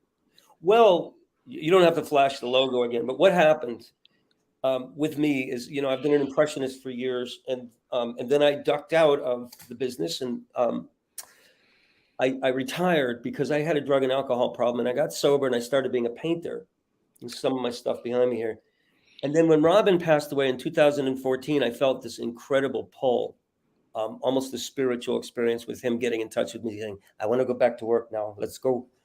And I was like, no, I didn't know what was happening. I felt very haunted. And eventually, just to make a long story short, I felt really, who am I to say no to the spirit of Robin Williams? I didn't want to, but something said, you really should. He's asking you. And whether or not you believe it's a spiritual experience or whatever, I felt, okay. So I started doing a tribute. And then a few years later, I said, I really should make a film and document this, because I won't do it forever. And that's the film that's out now. And Being Robin has touched a lot of people. It's brought people together around Robin. And there's also this idea that Robin comes back through this schleppy Jewish guy, me, to be able to get more stage time, to deliver a message of humanity and love, which is a big part of the film, to be able to say, what would he do? And what happened to me, I still don't know, because I am bipolar. I don't know if it was a bipolar sort of a mental thing that happened, or if I really am having a spiritual experience with Robin, which I think a lot of people have. I think his spirit is so pervasive. He was such a big soul. A lot of people are still affected by his life and his loss. Yes. So this movie that I'm putting out there has a lot to do with how one person was affected by him, and that's me. So it documents my experience going through being really frightened by this spirit to being really loving with and having a relationship with Robin. And the movie's doing more than I thought it would. We have a screening tomorrow night in Marblehead, and some people around Hollywood are sniffing around it, which I don't know. You know what? It just wants some love. It wants to be seen. It's an independent film. We shot some beautiful 4K stuff, but there's also the pandemic hit. We couldn't finish, so I made it into a documentary, adding scenes from me doing Robin in the clubs and in the theaters. And it's very surprising. People are hugging me after the thing, saying, I really feel Robin, and including Cindy Williams, who's his friend from Laverne and Shirley. And I'm really quite humbled by this, because you don't know when you put something out there, but it's such a love letter. It's such an act of love. And here's another scene where just me and this lady are hugging, and that's a really essence of the movie. Yeah. Where he's feeling comforted. I feel like he experienced things through me. Yeah. Even that sounds strange, but when I'm on stage doing it, I get out of he just goes, okay, go sit down now.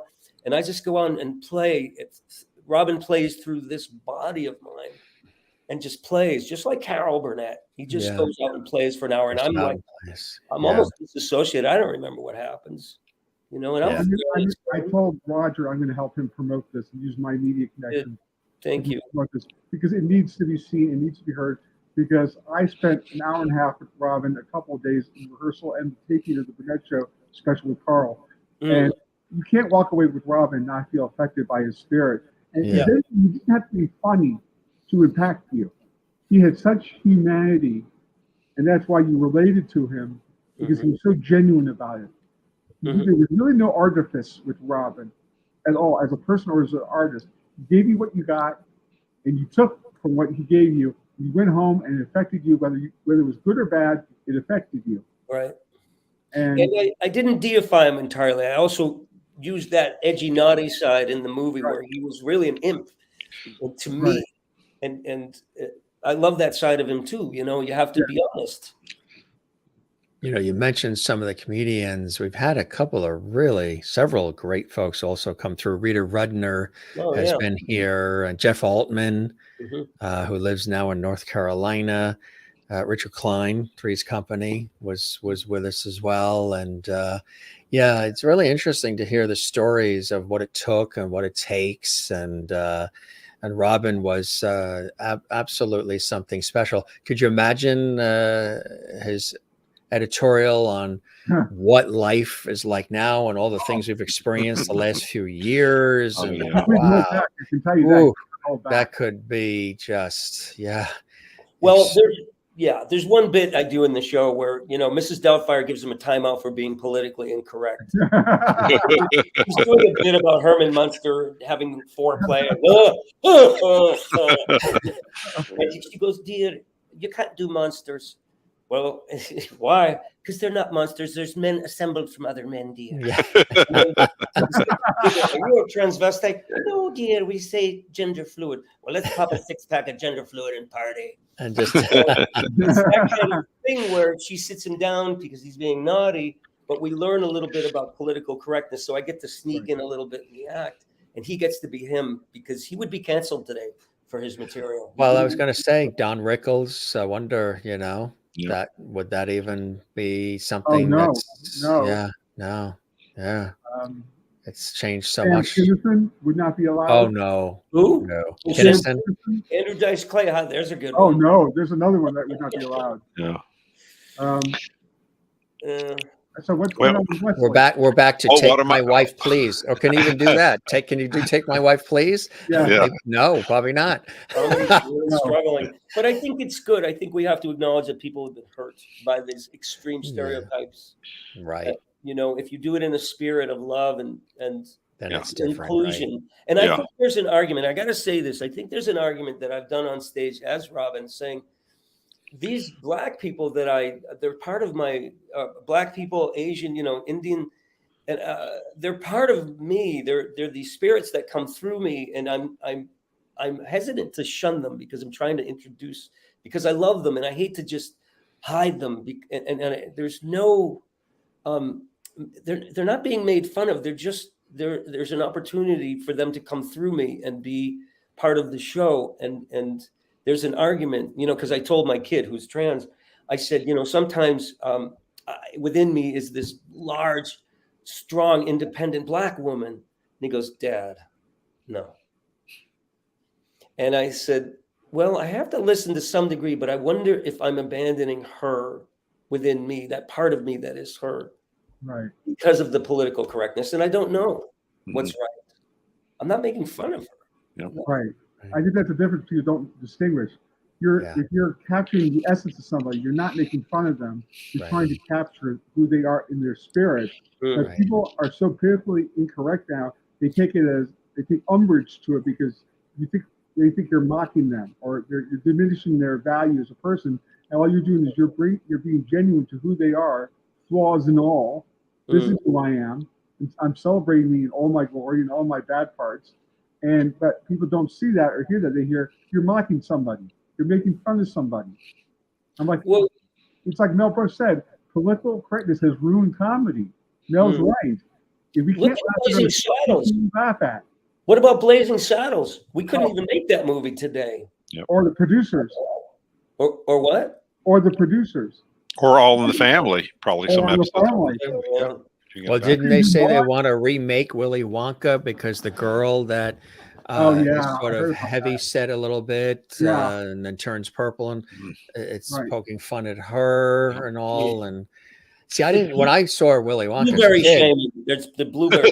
yeah, I was going to say, when I was a kid, I didn't feel that. I didn't see that, and it wasn't meant that way. And I don't think kids thought of it that way, or went out of the movie theater or watching it on TV, whatever, and went out and did anything as a result of watching a movie like that. And there is, the Rankin and Bass specials, the Rudolph the Red-Nosed Reindeer one, the classic from the 60s. They did say that there was a campaign to get that taken off. I think it's CBS that still airs it, because the only reason why Santa Claus picked Rudolph is because Rudolph had the red nose that blinked, and because Rudolph was different than the other reindeers, it's poking fun at differences. Now, we've all seen that a billion times. I've never looked, if anything, I looked at Rudolph was the hero that saved the day because he had the red nose. But we're at a point there where, like, Rudolph, the red-nosed reindeer, is an animated thing, is now considered by some as a problem. I do want to hear what's going on. I do want to hear what's going on. Big problem. the blinking nose. I mean, oh my God. I do want to know what's going on with Wesley. What he's working on. If people have problems with red noses, then they should never walk into an Irish bar. By the way, look at the Mario Cantone take on that if you get a chance to. Well, look at my red nose. People think I do meth. So, I want to know what's going You're on all red, Chris. I know. Well, I want to know what's going on with Wesley. What's going on with me? Basically, right now, my thing that was affected by the pandemic was I did my 10th book, Betty White on TV, talking about her 80 years on television. And of course, as luck would have it, I was getting things set up to interview her, and then the pandemic hit and we couldn't do it. But it did come out before she passed away. I got very good responses from a lot of people. And in fact, Betty credited the Carol Burnett Show for giving her a new avenue. When Carol gave her the chance to be a guest on her show in 75, that made her a popular star on the Doney Marie Show and some other variety shows after that. And, she did a lot with Bob Hope in his later years as well, getting that together too. So following Betty White, it was such a fun book to do. And Chris shared his memories of working with her as well, because his dad did several projects with them outside of Carol Burnett shows as well. That's a hard one to do. I've got a few ideas for a book, but basically it's my 10th book. I'm getting older. My main focus has been on classic television, and most classic TV shows have already been studied, or unfortunately people don't have as much interest in them. So I'm just going to see what hits me in terms of what I want to write about next in depth. I've got a couple ideas, but nothing definite right now. So cool stuff. And you mentioned Betty White. Yeah, another icon for sure. People that love entertainment history, that will, there's so much out there for you to, I think. I'm just chiming in, and I just think it's true. There's I love what you write. The kind of things are fascinating to me, the roots of things. So I wouldn't worry about it. Yeah. Well, Betty's book is great. I'm biased because I'm in it, but that's not the point. Is to celebrate Betty in all her glory. She is the first woman of television. I mean, you're not even talking about Lucy. You have to talk about Betty. Life of, was it Riley? Life with Elizabeth, her first Life show. with Yeah. Elizabeth, right? She's the Back first in one to win an 1950. Emmy. I mean, she's the first woman to win an Emmy, I think, And she produced it too. and she produced it. So Yes. All those years, Password, Alan Ludden. yeah, I mean, her it husband. just and you know, Dad and Betty did a homage to Faulty Towers, which had a shorter run than Conway's career. Right. But I had a genuine opportunity to spend a couple of days just as a 10-year-old to be around Betty White is just glorious. And if anyone's been around Betty, it's like Carol, it's Mary Tyler Moore, it's like Robin. Their spirit, their humanity, their craft, it's with you, and you can't explain it. What grabs you about them? Just know when you walk away, you've been around somebody that you'll never be around again in your life, and you better not take that for granted. Yeah. It's so rare. Very true. Right. That's how Betty was to me. Yep. That's what Mary was to me, what Robin was to me, what Carol is to me today. And you just thank God for Pluto TV, thank God for MeTV, because it's there. And I, you know, my love for Betty runs as deep as my love for Carol. Do you think, I mean, when I was raising my son, I brought him up on the Beatles, the Stones, Tom Waits. Do you think that kids that are being raised now can be introduced to this stuff and they'll hang on to it, even though we're in this absolutely no attention span era? There are some that I've connected with on Facebook through my books and getting it that way. There are some that definitely have an interest. I know we stereotype, you know, millennials and Gen Right. Z is like, you know, not interested in everything. And yes, that's true to a certain extent, but there are a lot of them that are fascinated by what's going on and appreciate that. And if you, since we're talking about Carol, go to one of her shows, you'll see the generations of audiences there, you know, from great grandparents to young toddlers who are just, you know, seeing it for the first time. And I think that's a great thing about her. I think it's so nutritious, to be honest with you, to take us out of this, whatever the hell we're into, to I love antiques. I mean, I love the old stuff. I'm not a big fan of modern stuff. And when some of this older entertainment, I'm so comforted by it. Absolutely. And the Carol Burnett Show, obviously, with you guys being involved, and of course, Randy as well. Randy actually sent a note saying, Jim, thank you so much for having me as a guest on your show. We all had fun stories to tell. This was my very first show of this kind. I hope I did well. Many thanks. He sure did. Yeah, he did very well. Yeah. Yes. What, you know, there's the Carol Burnett Show. And then, of course, there's Carol Burnett. As we get ready to wrap, what would be like one final summary words about the show, about Carol herself, that you'd like to leave our viewers with? And really a blessing and an honor to have each of you here. And you're all welcome back. Collectively, individually, we can talk about your careers and the cool things you're working on. I'll start with you, Roger. Oh boy. The word that popped into my head was mommy. She's like mommy food. Sorry. Yeah. You know, Comforting and she is. And to me, that was the feeling I had working with her. Mommy. I'm actually good friends with her daughter, Jody. And oh, really? Jody's very dear to we me. stayed in touch over the years because I met her during that time. And mommy is the word that stays with me. And Carol is a big kid too. At the same time, She I is. felt safe, and there's a goodness. Yes. That's what was great. That's it for me. how about you, Wesley? To me, from what I've heard from several people, is what they said backstage to a lot of guest stars and Vicki Lawrence. They said, this isn't normal show business. The rest of show business is not like this. Enjoy this, treasure the time you're having with Carol, because she treats you very much with respect. She knows everyone on staff and is friendly with them. And that's just not generally done in show business, but it's the way show business should be done. And, you know, we wish her a very happy birthday and nothing but continued blessing and joy and good health for many, many years to come. but our world is so much richer having her for at least the 90 years we have had thus far, huh? Yep. Oh, yes, definitely. I have one more quick story, real quick. I was in the CBS the other day, and this is just weird. I live here in the middle of nowhere, and there's her People magazine, I think, or Time magazine, with her on the cover saying Carol turns 90. And I said to the clerk, I just want to look at this for a minute. And I start thumbing through, and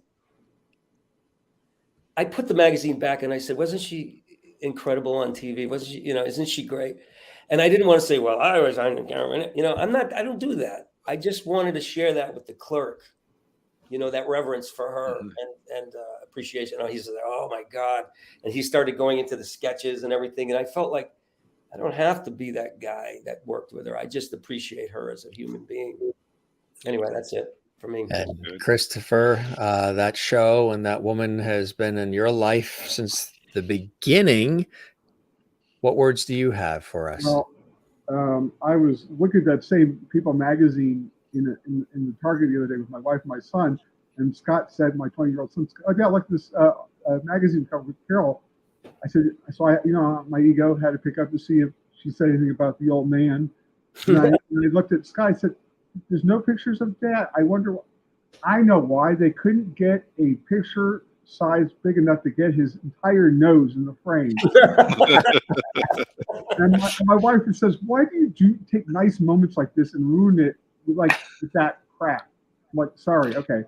But no, I have to tell you, again, I hate to be repetitive, but my love for Carol, and I said this to Carol at my dad's memorial, and we hugged it out, and we kissed, and I said to her, there is nobody in this world, Carol, that is occupied in my father's heart other than you. And that includes me, my mother, anybody.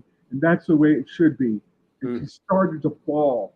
And I said, why is that, Chris? Because you two could not have the chemistry that you had you not been dear people to each other outside the scope of this business.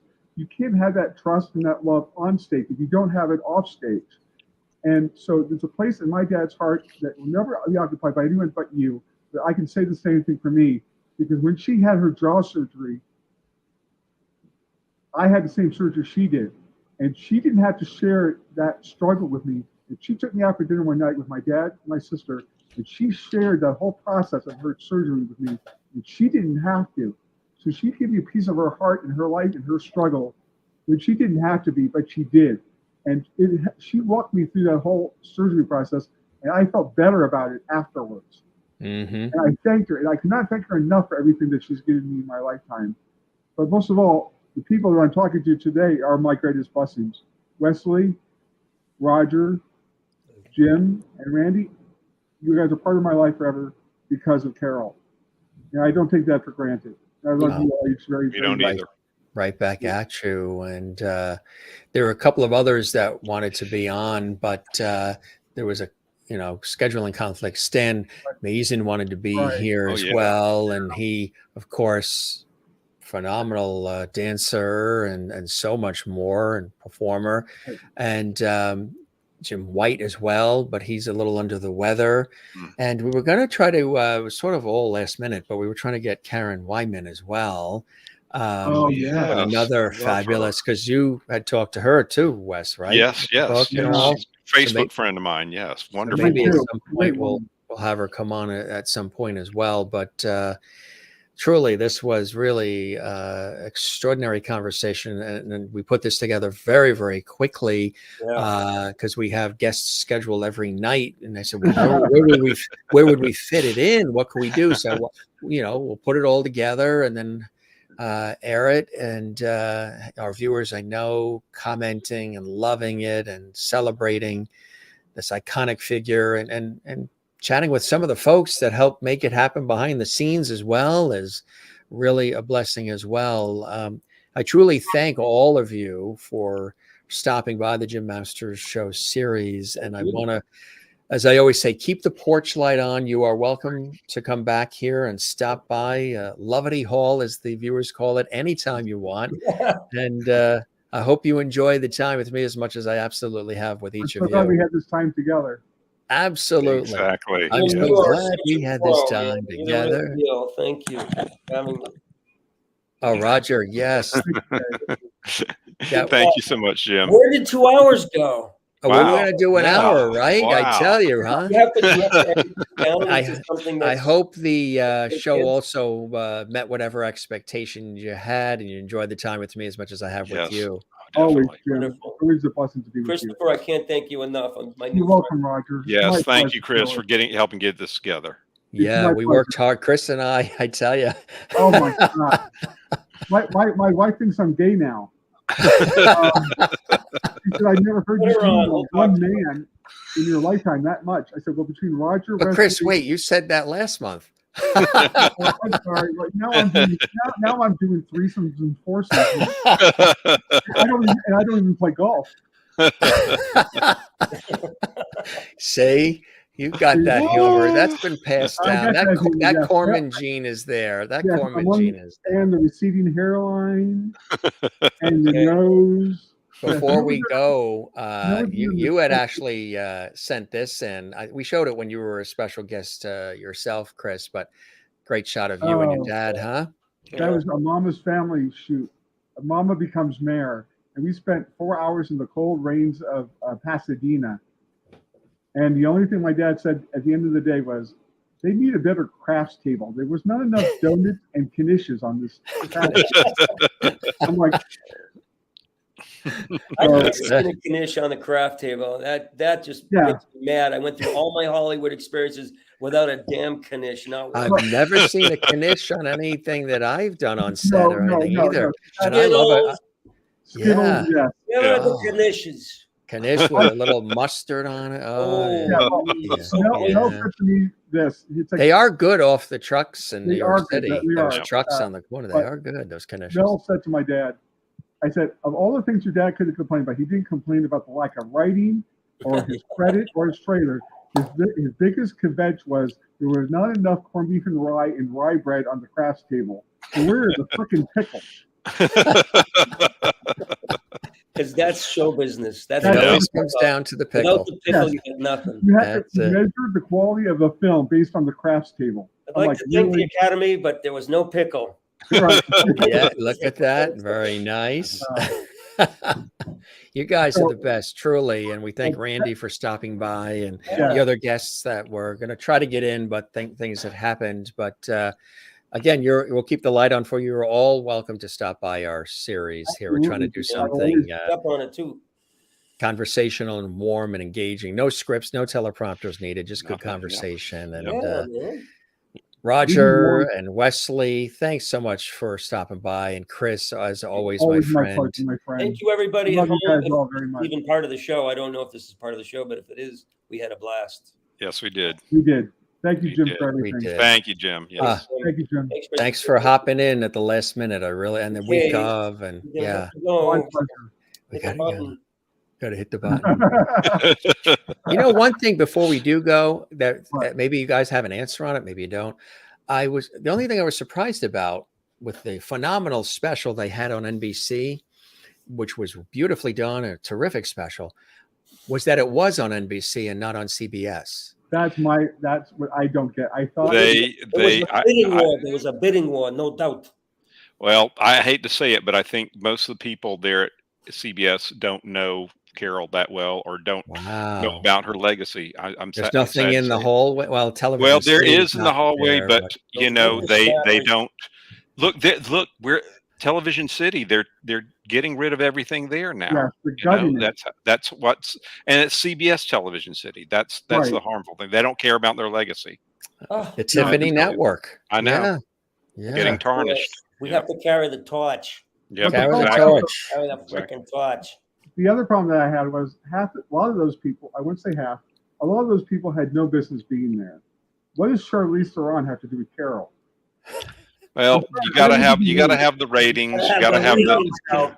But it was more about let's push these people out there because they got a movie out, they got a series out. You know, I understand Bob Odenkirk because Carol just did a Why Don't You Call Saul?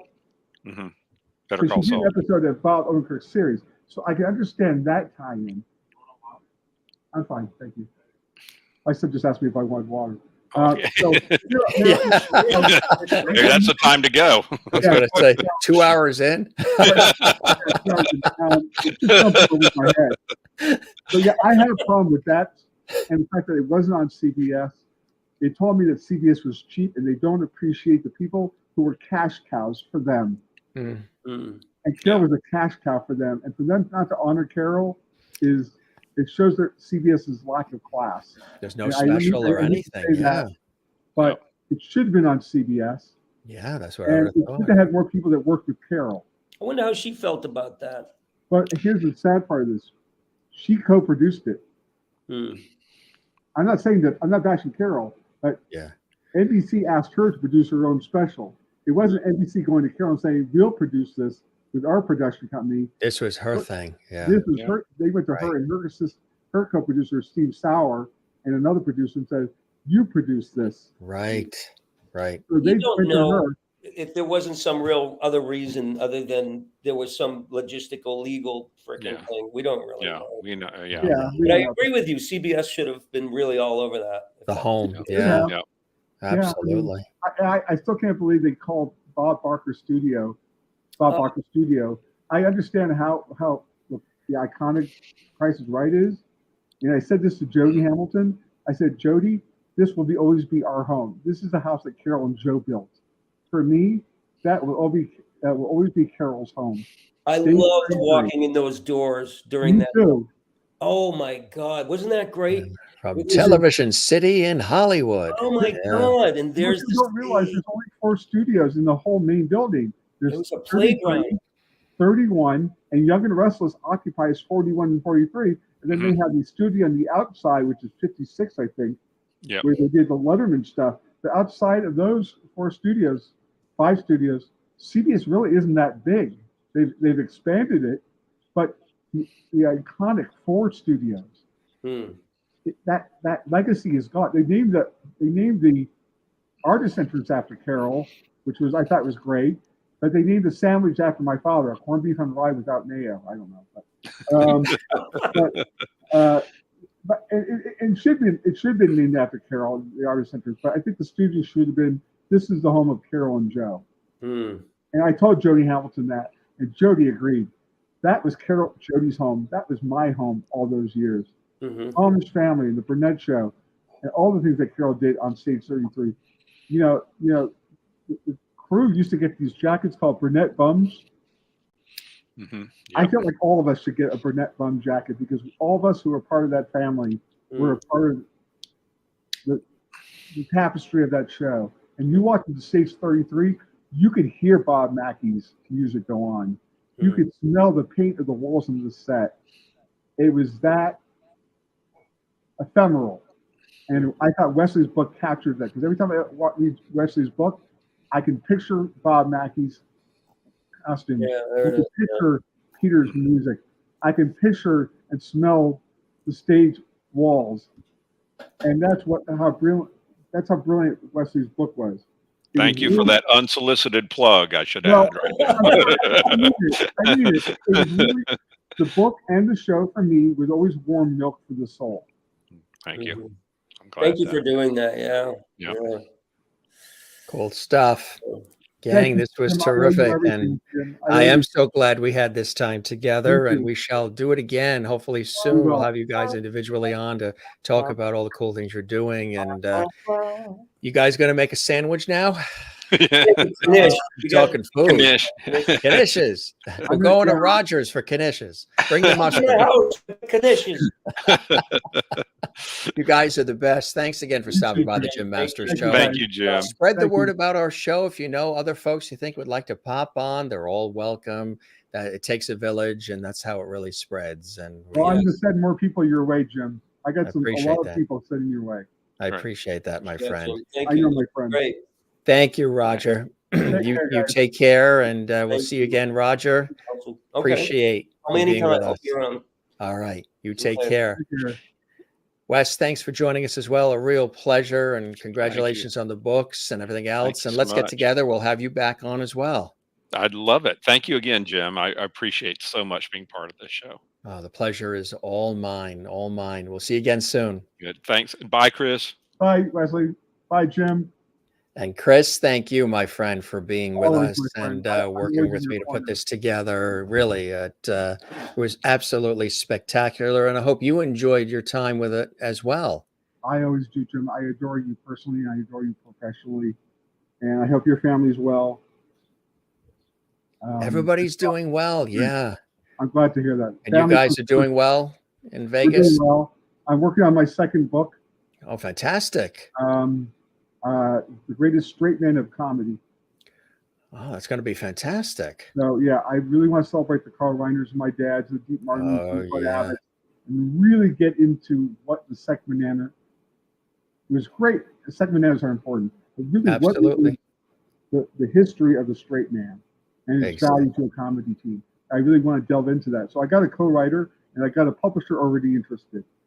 So Cool. it'll take some time, but I had to do the first chapters in the outline, and then get it out, and then get it published or option first, and Yeah. then get the advancement so I could pay my co-writer. And then I could do this for free. You shouldn't have to. right. People have bills to pay. You know that. Yeah, sure. Absolutely. Yeah. You all have bills Those to pay. never go away. Absolutely. No, not like my hairline. But I this adore was- you, Jim. Personally, right back you know how at much you. I adore you personally. And I will, as performers come my way, I know they got something going. I will CC them with you on it, so they know you know who I'm talking to. So whether it's a manager, an agent, you're not blindsided by them, and vice versa. Oh, that's fantastic. You're a good soul, my friend, a good soul. And it's always a pleasure. And thanks for again helping us to celebrate Carol Burnett and with these fabulous guests that have been on and with your wit and wisdom as well. And you be well, and we'll chat again soon. And We will. we'll always have you. We'll keep that light on for you. You always have a home here at the Jim Masters Show. You might not have Television City to go to anymore, Well, but this is the new Television City right you here. got it, man. You got it. All right. Take care of yourself. You be well. Thanks, You too, Chris. my friend. You're welcome, my friend. Bye-bye. Bye. Comparable Chris Korman, son of Harvey Korman, and a great guy unto his own, joining us here.